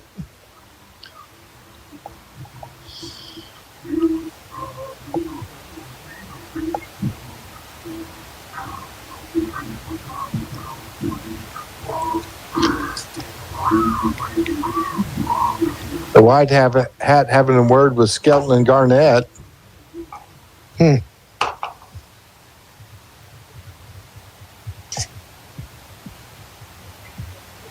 One receiver at either side, one in the slot on the near side as well. Delayed snap count. And they're going to hand Skelton's going to keep it, and he's going to dive forward. He'll pick up the first down, dropped at the 10-yard line. And I doubt they'll get this play off before the quarter ends. I don't believe they will. So we're going to turn it around, go the other end. We're going to send it back to they stopped the clock for some reason. Oh, they're going to move the chain. But I don't think they're going to be ready to snap. No, there goes the clock. Yeah. You're watching Bolivar Liberator Football on MoSportsZone.com, listening on YourCountry 99. Sometimes it gets messy out there. When it does, call Southwest Sewer and Septic, your local heroes for emergency septic pumping, septic cleaning, and sewer line repairs. Plus, they now offer porta potties for your job site or special event. For more information, visit southwestsewerandseptic.com or call 417-326-4330. That's 417-326-4330. Southwest Sewer and Septic. They make the dirty work easy. Proud sponsors of Liberator Sports.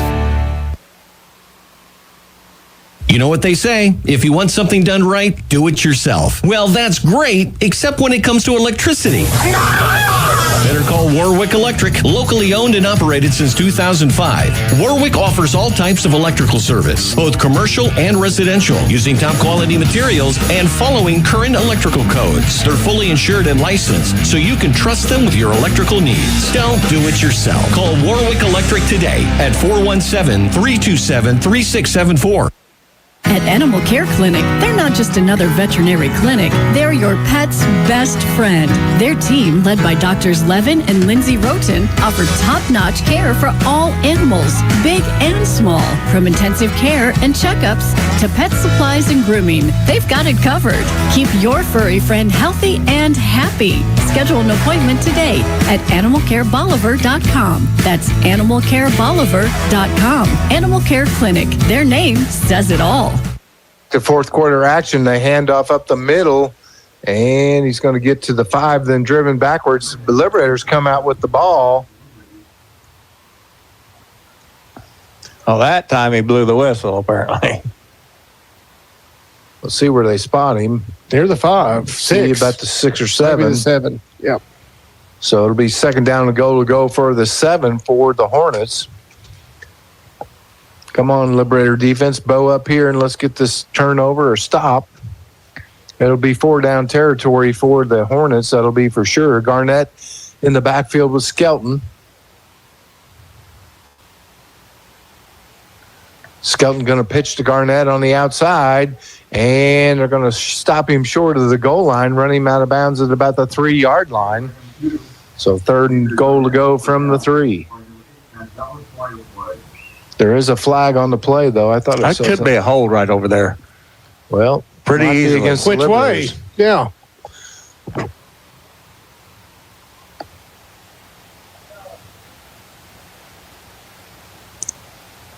They're going to call offside. Face. Yeah, there we go. Holding on face mask. Face mask? Face mask, I believe. That'll move him back to the 14-yard line. It will still be second down. Once again, Hillcrest becomes their worst enemy. Yep, they've shot themselves in the foot all night. Well, they kick it back to the 14-yard line. Second goal from the 14. Don't let up now, boys. Put the pedal to the metal. Hillcrest will have 2 receivers over to the near side, 2 to the far side. Tyndall in the slot over there. Skelton from the gun takes a snap, looking to throw. Screen. Throws a little middle screen, and the Liberators sniff it out. Great one man-to-man. Dropped him on the 15-yard line. That's going to be Logan Bunn. Open field tackle to perfection right there.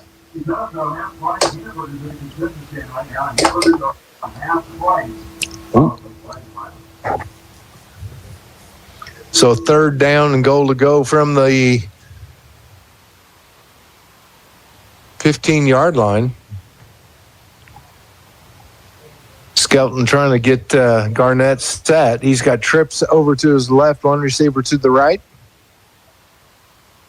Looking to throw all the way. Flush from the pocket comes near side. Now he's going to tuck it and run. And he'll be dropped at the 5-yard line. And that's going to be fourth and goal to go from the 5 now for Hillcrest. He's going to be slow getting up. He got hit pretty good he there. Took a shot.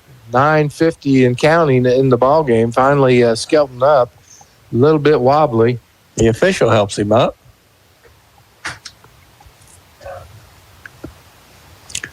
So we'll see what they opt to do here. They're going to go for it, but big play here. If the Liberators can stop here, the ball game pretty much in their hands. They go with a split backfield behind Skelton. Oh, going to have a little Timeout by the coach. Timeout by Hillcrest. We'll take a timeout as well. You're watching Bolivar Liberator Football on MoSportsZone.com, listening on Your Country 99. Hello, Jimbo. Is anything better than a hot, cheesy slice of pizza fresh out of the oven? Barge's Pizza in Bolivar believes great pizza is meant to be shared. Grabbing lunch with coworkers, feeding the whole family, or surprising a neighbor just because. There's one golden rule. Be nice. Share a slice. Bubbling pepperoni to fresh margarita with mozzarella, basil, and vine-ripened tomatoes. Every bite's made with love and meant to be shared. Make someone's day delicious. In Bolivar, south of the square on Main Street. Barge's Pizza. Welcome back to Placer Stadium. 4th down and goal to go from the 6 yard line. Need to put fourth quarter on the scoreboard. I forgot to flip it over. Hillcrest called the timeout. This is going to be huge right here. 9:17 left to play in the ball game. Liberators up 28-7.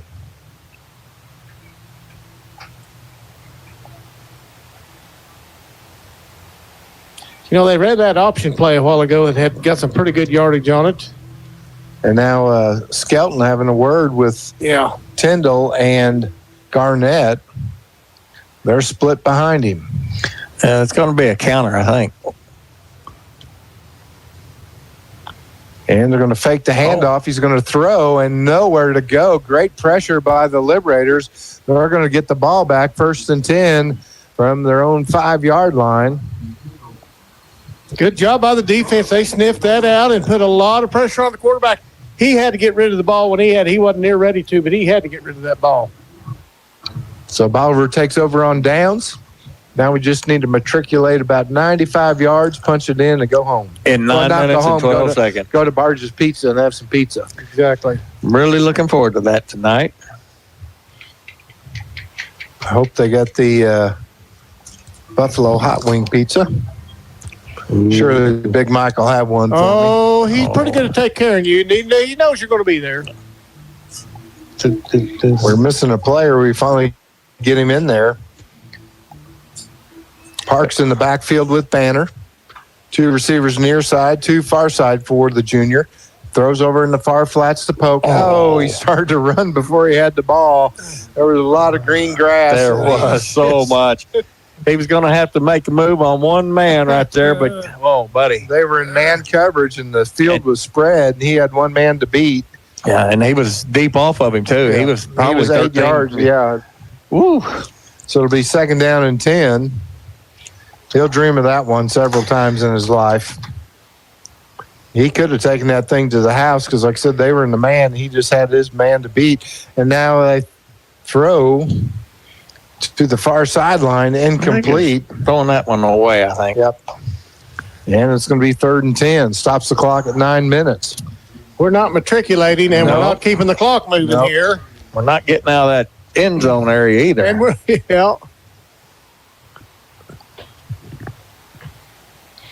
we don't want to put the punter back underneath the shadows of the goal uprights. You know, he did really well. However, you don't want to have to keep testing that. No. Trips to the far side for Banner. Jackson back in at tailback beside him. Takes the snap, looking to throw. Has some time. Now flush from the pocket. Got room to run on the near side. He's going to tuck it and run, and he's going to be close to the first down. He's going to be short by about a yard, I think. They're going to spot him at the 14. Oh. Do you go for it here, guys? We got an injured Hornet on the play. We're going to have some time to think about it. He looks like he's got a nice little cramp working there. Well, Coach is going to talk to him about it a little bit here. That's Ian Campbell on the ground with the cramp. And they're going to come to the sideline because they got an injured Hornet. You know, here's what I'm thinking, Matt. I mean, in the whole scheme of things, Coach told us last Wednesday night that Hillcrest is very big on these onside kicks, and they have recovered 3 of them in the last couple games. You know, if we go for this right here and we don't make it, we've set them up pretty close to the end zone right there. And you know, they're on. They go back-to-back with an onside kick. That's anybody's ball at that point in time. That's true. They could have two pretty quick scores here and take this to a one-possession game with a lot of time. It's not undoable. Jake's not out there. They're going to go for it. Okay. On the other hand, what you could do, if we get it, all is forgiven. They need about 1.5 yards. Hard snap count might be good to draw them off and just move it. Banner's got several of them. Yep. We haven't done it tonight. Gonzalez will go out to the far side. Here on the near side will be Bliss and Mortensen. They've got Polk in the up back on the far side. Jackson in at tailback with Banner. No, that's number 31. Is that Park? Yep.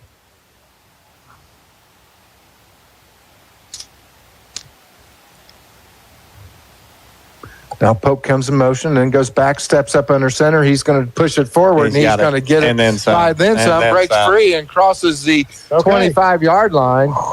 Good job there by Polk. Lucas Polk picks up the first down, and we got all kinds of breathing room now, and we move the sticks. That's another Hometown Furniture and Mattress first down, and a big one, guys. Man, what are you talking about? Now they hand the ball off to Parks. He gets up to about the 30. It'll be a gain of a couple on the play for him. Senior reserve tailback getting some time on senior night. Now he's going to go out wide in the slot on the far side.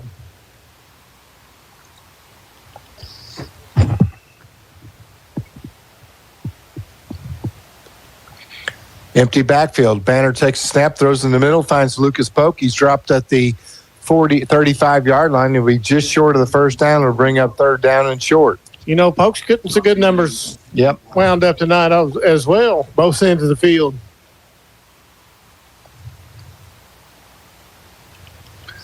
He'll be in the slot on the far side.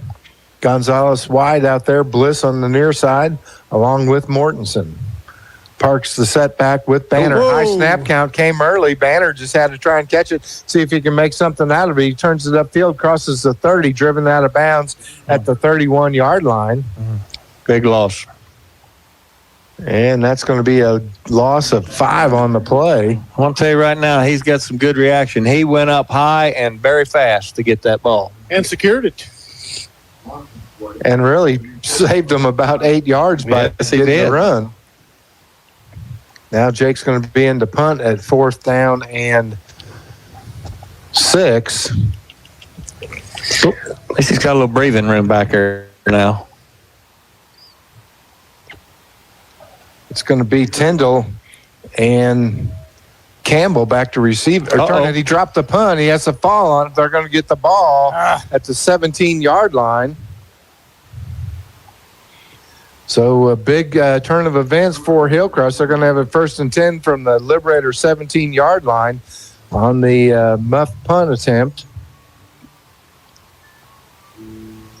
Oh, little House of the Rising Sun. Yeah, and that's Yep. Pretty good timing for that. It's never easy. Eric Burton and the Animals. That goes way, way, way back.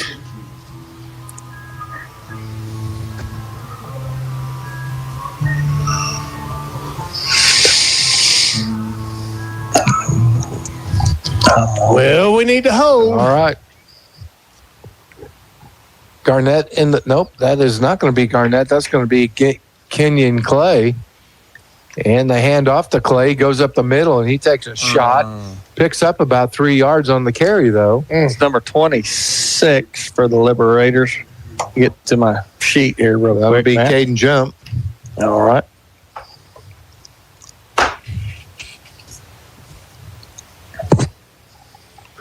Give him a gain of 2, 2nd down and 8. Kenyon Clay still going to stay in at tailback. Up backs on the near side, 1 man wide to the near side, 2 to the far side. For Skelton. Takes the snap, fakes the handoff, throws over in the far flats, has his man. He gets a block, breaks the tackle, and now there's a flag on the play. I think that's going to be a hold on Bam. McCurry was able to, he went straight through and made a great tackle over there, popped him hard, and we got somebody down. I think that's the receiver. Finally got up. I understand how come he's down. I had binoculars right on that hit. Yeah, he took a shot. Just this side of where he took that shot, it looked to me like a hold. That was Josh Jefferson on the reception. It is going to be a holding call. They're going to move the ball back to the 24-yard line. So, again, Hillcrest shooting themselves in the foot. Yeah. They worked up to about the knee by now. Yep. Oh, you're clever tonight. Yeah, I tell you what, I don't know. You're a regular Jack. Been around a 6-year-old or an 8-year-old all day long. Regular Jack Benny. Clay in the backfield with Skelton.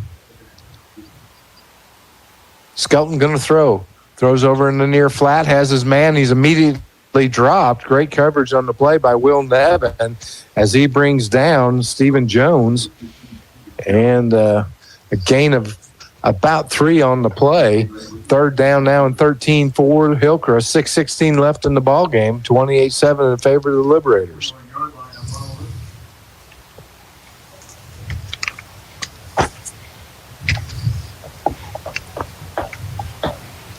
They're going to have to. They need to hurry up. They have no sense of urgency. Clay still in it, backfield. Trips to the far side, run receiver near side. Skelton takes a snap ball on the ground. And I don't know who's got it. They got it. They got it. Clay came up with it. Not Clay Meyer, but Kenyon Clay, the tailback for the Hornets. I tell you what, that number, is that 6 or 0? Who came up with it? 0. He was at the bottom of that pile, and he just kept slapping that ball backwards, trying to keep it away from the Liberators, and was finally able to corral it and get his hands on it. Well played. He was trying to actually pick it up and run with it, but the minute he did get full, complete control of it, the ref blew the whistle. 5-12 and counting. Liberators looking to pick up their third victory of the season. Skelton takes a snap, throws across the middle, and incomplete. Good coverage. Tender receiver was Kipper Brandenburg. Laredo Yates with the coverage, senior, that's getting a little time here this evening. So they turn the ball over on downs. Bolivar will take over 1st and 10 from their own 25-yard line with 5 minutes remaining in the ball game, up by 3 touchdowns. Parks in at tailback. Looks like we're short one. And Mortensen comes out. He and Bliss will be wide to the near side. Poke in the slot. They may go right back to that same play that Poke was so open on. No, they give it to Parks up the middle. He picks up about 2. 31 Parks carries with the Liberators. And the Liberators are going to burn a lot of clock here. Well, they can. They're getting set really quick, but we've got 27 seconds left on the clock. Banner throws near flats, has Bliss. He spins and driven out of bounds. He'll be short about 2 yards of the first down. That'll bring up 3rd down and 2. Yeah, they're going to keep the clock moving. They say it was inbounds. Mm-hmm. Final from Waynesville. Nixa 55, Waynesville 14. Thayer 30, Ava 14. That one's final. Warsaw 48, Butler 0. That one's final. Marionville 40, Coxey 0. That one's final. Banner in the gun. Parks with him. The handoff to Parks. He comes near side. He's going to pick up the first down. Turns the corner. Gets up to the 40. Nice piece of running by the senior. It truly was. And that is going to be another hometown furniture and mattress first down. Coben took that ball, and, I mean, he tucked it away hard and went. I mean, he got after it. He made that corner. I thought he was going to really bust that one for a little bit. Monette 24, Lamar 20 in the fourth quarter. I bet it's been a long time since Monette's beat Lamar. Yeah, I'd say. 2 receivers either side. Parks the lone setback. They fake to him. Going to throw in the near sideline to Bliss, and over the shoulder throw, and just a little bit too long. It falls incomplete. 2nd and 10. I don't think we're concerned about the time running that clock. I think we're trying to score here, and that may be important. You know how many scores you get, build your points. Branson 35, Carl Junction 24 in the fourth quarter. Log Rog beats Marshfield 49-7. Oh.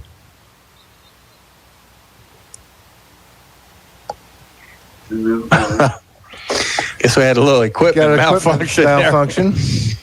Two near side, one far side. Poke the up back on the far side. Parks the lone setback with Banner. Now they send Poke in motion. They hand off to Parks. He comes near side. Man, he's running tough. Good He picks up 7 yards.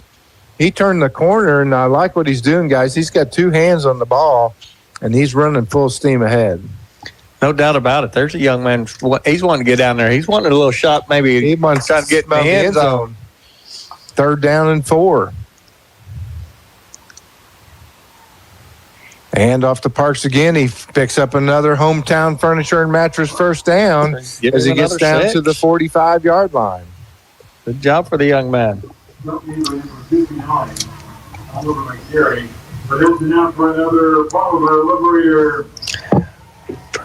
Mortensen coming out of the game. Braden Davis going in.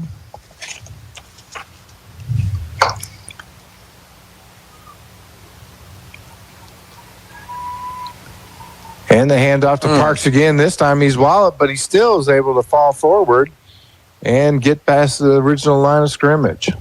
He was hit hard 2 yards deep. Hard 2 yards deep. Right when he got the ball, too. Good job of holding on to it. So 2nd down and 10. 2:19 left to play now. You can smell the victory in the air. I can smell the Barges pizza. I can smell the pizza's cooking. They go back to Parks again. He's hit behind the line of scrimmage, breaks the tackle, still struggling, gets across and picks up a tough yard. Yeah, he's making something out of nothing the last 2 plays. Yeah. That keeps the clock running under 2 minutes now. 39.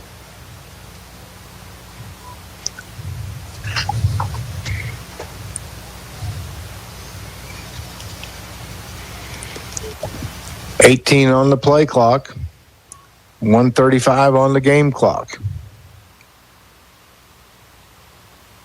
They fake to Parks. Banner rolls out to the far side, being chased. He's going to have to run out of bounds. He runs out of bounds at the 48-yard line. That'll stop the clock and bring up 4th and long. And Mayberry will come out to punt.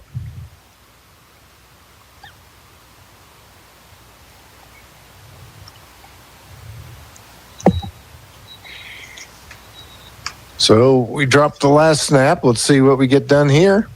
Need a big one. Back deep to receive for the Hornets will be Josh Jefferson. Yeah, the snap was good a while ago. He just kind of lost the handle on it. Mayberry standing on his own 42-yard line. Now they send a man in motion out to the far side, 2 men. This is crazy. I don't know if Jay can throw it. Who's the up backs? Do we have somebody there that pokes an up back? He used to be a quarterback. Snaps back.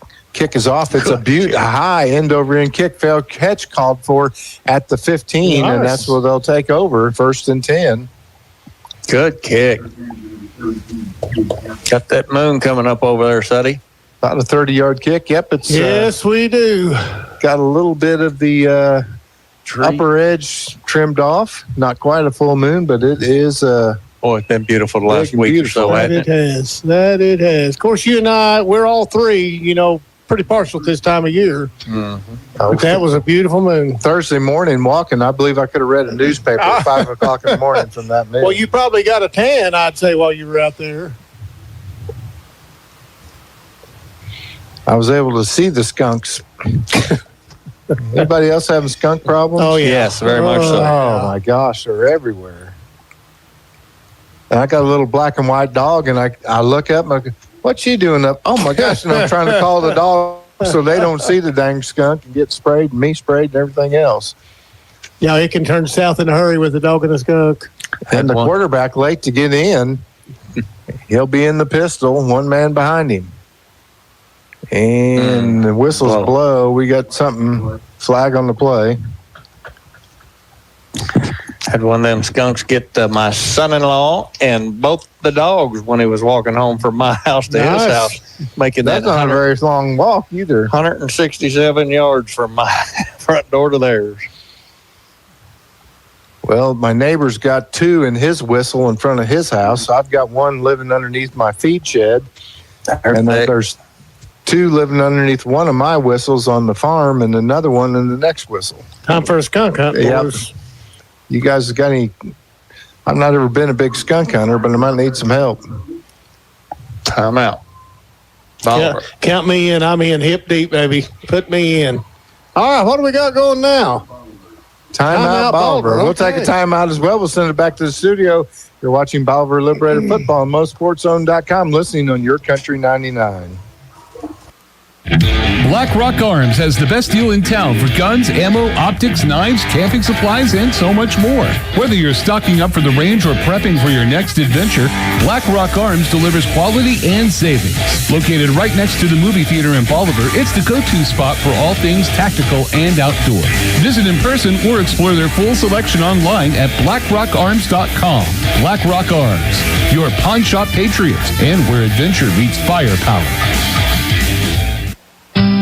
They've gone before us, they've taught us to live life to its fullest and to treat every moment as a precious treasure. Now it's time to celebrate their life. Hi, I'm Kyle with Butler Funeral Home, and we are committed to you and your family ensuring that every detail and personal wish is met for your loved one's funeral service so that you have time to reflect and celebrate the life. And with one of the largest chapels in Missouri, you can celebrate with plenty of friends and family. Celebrate life with Butler Funeral Home, located in Bolivar and Humansville, or online at butlerfuneralhome.com. Celebrate life with Butler Funeral Home. Welcome back to Plaster Stadium after the timeouts. All kinds of we don't know what's going on. Now we got throwing flags at each other. Yeah, they're throwing walking flags around. I don't know. So we had a flag during the timeout? I don't know. And it's a 15-yarder. I don't know. So what was the call? I don't know. We had a flag during the timeout. The white hat never looked up here and made the call. Yeah, I'm kind of at a loss. Yeah. I think there's a lot of people at a loss here. And the handoff up the middle, and he's going to get maybe a yard, then driven backwards.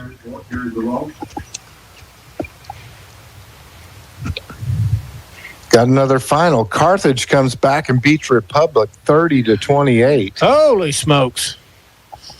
Cassville 27, Nevada 20. That one's gone final.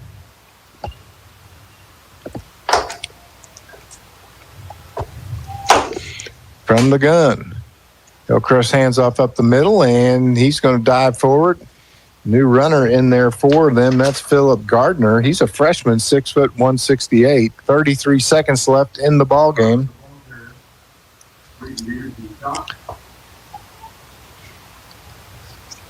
And pretty much it's JV time, except for the quarterback, Skelton, for Hillcrest. 15 seconds. They're going to let this thing run down. They may do it. I don't know that we'll run another play. I think they're going to. There's they're going to have to snap. They stopped the clock now. Now they're going to wind it up and go. Now there's only 6 on the play clock. They're going to have to call timeout, or there's going to be a penalty. What the heck? What in the world? Now there's a penalty for delay a game. And now the clock's ran out. Get it together, fellas. Why'd you stop the clock? Now they're going to have them put some time back on the clock. Yeah, I don't think Coach is very happy. And Hillcrest is ready to run a play. They want 5 seconds back on the clock. You should have never stopped the clock, buddy. Hillcrest was ready to let the clock run out. They had more time on the play clock than they did the game clock, and then they stopped They're going to put 4 seconds back on. That they did. Okay, well, let's run another play or just take a knee. Well, they got to snap the ball now. Now they reset the play clock, and they start the game clock. And here we go. And that should be the ball game. What a comedy of errors. And that done it. The Liberators win it here tonight, 28-7 over the Hillcrest Hornets. Bolivar goes to 3-4 on the season. The Hornets fall to 0-7. And guys, what did I tell you at the beginning of the game? Hillcrest averages 8.6 points a game, and they give up 43. We beat them 28-7. We're going to send it back to the studio, and then we'll be back with the post-game show. You're watching Bolivar Liberator Football on MoSportsZone.com, listening on YourCountry 99. Hey gang, wherever you are, CNC Farm and Home in Bolivar and Lebanon has you covered. Complete clothing department for both men and women. Their hardware, electrical, and plumbing departments have what you need to get that job done right. For the farm, CNC has fencing supplies from pipe gates, hog wire, and animal health supplies. And for our furry friends, CNC has toys, both cat and dog food, and of course, dog houses. You can depend on the Colemans at CNC Farm and Home in Bolivar and Lebanon. Hey, this is Paul at CNC Farm and Home Supply. If you have the questions, we have the answers. Stranded on the road? Don't panic. Call the Car Medics. The roadside assistance team is ready 24/7 to revive your day with fast towing and expert help. Whether it's a flat tire, dead battery, or engine trouble, they bring the emergency care your vehicle needs. Call the Car Medics. 417-407-8042. That's 417-407-8042. Resuscitate your ride with Car Medics. Your roadside lifeline when your car needs a medic. CMH Orthopedic and Spine Center in Bolivar offers walk-in orthopedic care Monday through Friday, 9 a.m. to 4:30 p.m. Available to children and adults, the clinic provides non-emergent care for orthopedic injuries, such as fractures, dislocations, sport injuries, and shoulder, hip, and knee pain. No appointment is necessary. For more information, you can visit them on the web or call 417-777-2663. Who's keeping you toasty this winter? For more than 30 years, Jim and Roberta Doak have been keeping folks warm in Polk County. They offer propane delivery, new system installs, new and used propane tanks, bottled propane, and so much more. They deliver clean, affordable American propane in a fast, friendly, and courteous manner that you can depend on. If you're on the fence about what propane company to use this year, give them a call at 326-6111 or visit them just a block north of historic downtown Bolivar. Doak Propane, a proud sponsor of Liberator Football. Welcome to the Bundle event. Entering now our undisputed tag team champions, the mid-size SUV and the mid-century modern. Together with a State Farm agent, this auto and home duo are a powerful force of savings, service, and customizable coverage. Now, let's get ready to bundle. Come see us, Diana Andrews, 326-2636. Availability and amount of discounts and savings vary by state. Has your local bank stopped feeling local? Hello, this is Matt Hindenburg with Grand Missouri Bank. At Grand Missouri Bank, we are proud to be the only locally chartered bank in Bolivar, with the local owners and decisions made right here at 1630 South Killingsworth. You'll always work with our friendly, experienced team. From offering personalized financial services to building lasting relationships, whether you're borrowing or depositing, we're here for you. Come see us at Grand Missouri Bank, Bolivar's true community bank, member FDIC and equal housing lender. Welcome back to Placer Stadium, where tonight the Bolivar Liberators win at 28-7 over the Hillcrest Hornets in an Ozark Mountain Conference game. Liberators go to 3-4 on the season. Hornets fall to 0-7. And we'll give you some updated scores from around the Ozarks. And some interesting ones have just popped up. And the one we're looking at right now, Monette 24, Lamar 20 in the fourth quarter. We did get a score from West Plains, Poplar Bluff 41, West Plains 12 late in the fourth quarter. So we need the Mules to go ahead and finish that one out. Log Rock beats Marshfield 49-7. That one is final. That one will actually help us a little too. That'll help us quite a bit. Branson 35, Carl Junction 24 in the fourth quarter. That one will help us as well. Yep. Lebanon defeats Kickapoo 36-10. And the one that matters right now is the Monette Lamar game. Still up in the air. That's got big implications and for us. You had a Carthage Republic score too, I believe. That one went final 30-28. Carthage comes back from behind to beat Republic. Cassville 27, Nevada 20. That one's final. Mountain Grove 30, Salem 6. That one's final. And let's see, they're clicking up here as we speak. We'll reset. Stockton 52, Diamond 14. That one's final. Miller beats Skyline 19-14. A lot of emotion. Are you ready? A lot of emotion going on down there on the field. Yeah, there is. Everybody's excited down there, and it rightfully so. The team invited the fans in, and they made a big rush down there, and it's quite a celebration. They'll do the walk here. The senior walk is going to take place. And all the players are telling all the seniors bye and thanks and all that good stuff, although they're going to see each other. They will, but this is tomorrow. But the last home game today. Officially, it's kind of the end of an era for them, and it really is. So the Liberators came out at halftime, and the score was 14-7. We immediately took the ball down the field, worked a little clock off the clock, and scored with a 12-yard run by Cyrus at the 8:47 mark, making the score 20-7. The kick was blocked. Just a few minutes later in the third quarter, we had a big sack and forced fumble at the 33-yard line. It was picked up by Lucas Polk, and he returned it down to the 1-yard line. 2 seconds later, they just let him run the ball in to finish it off. He went into the Wildcat and scored the touchdown with a 1-yard plunge. Liberators went for 2, making the score, made it with a little pass to Bliss, making the score 28-7. That was all of the scoring. I want to mention that they had a great defensive stand. We had a muff punt on the at about 7:28 to go in the fourth quarter, which could have turned into a big deal, but the Liberators defense stood.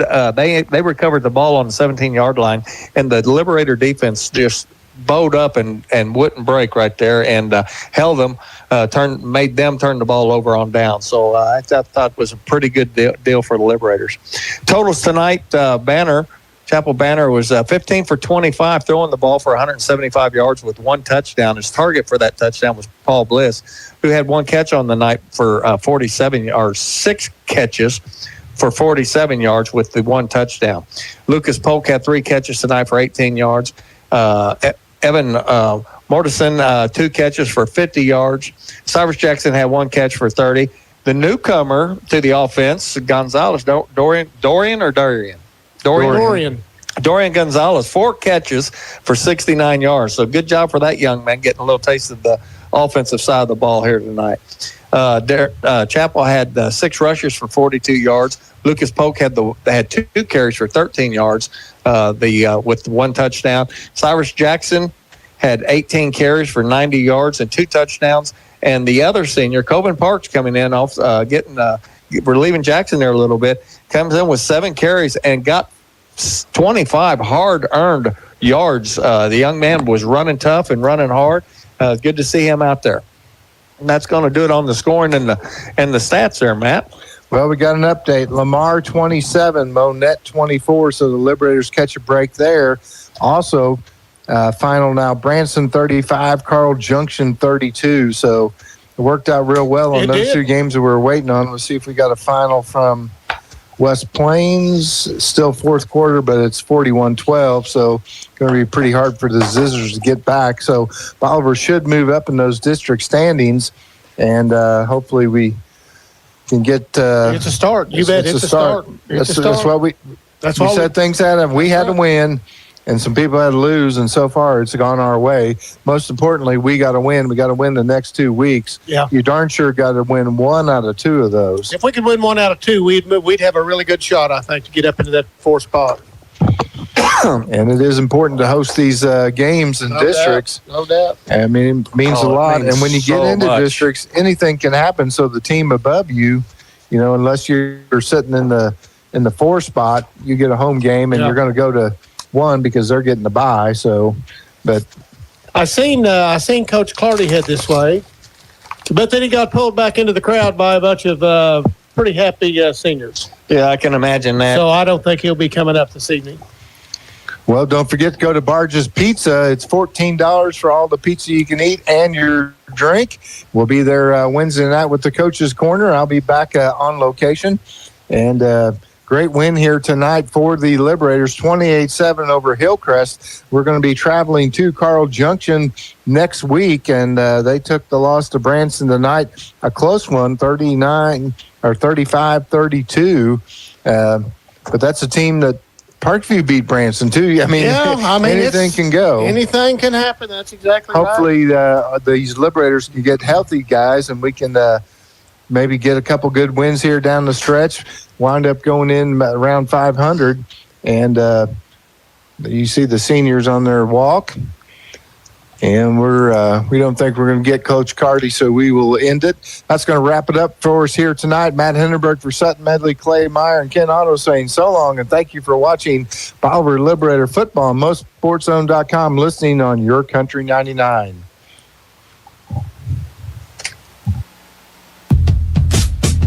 This Bolivar Liberator sports broadcast is made possible by these great sponsors. Be sure to tell them how much you appreciate their sponsorship of Liberator Athletics and support of our kids. These sponsors are Hitachi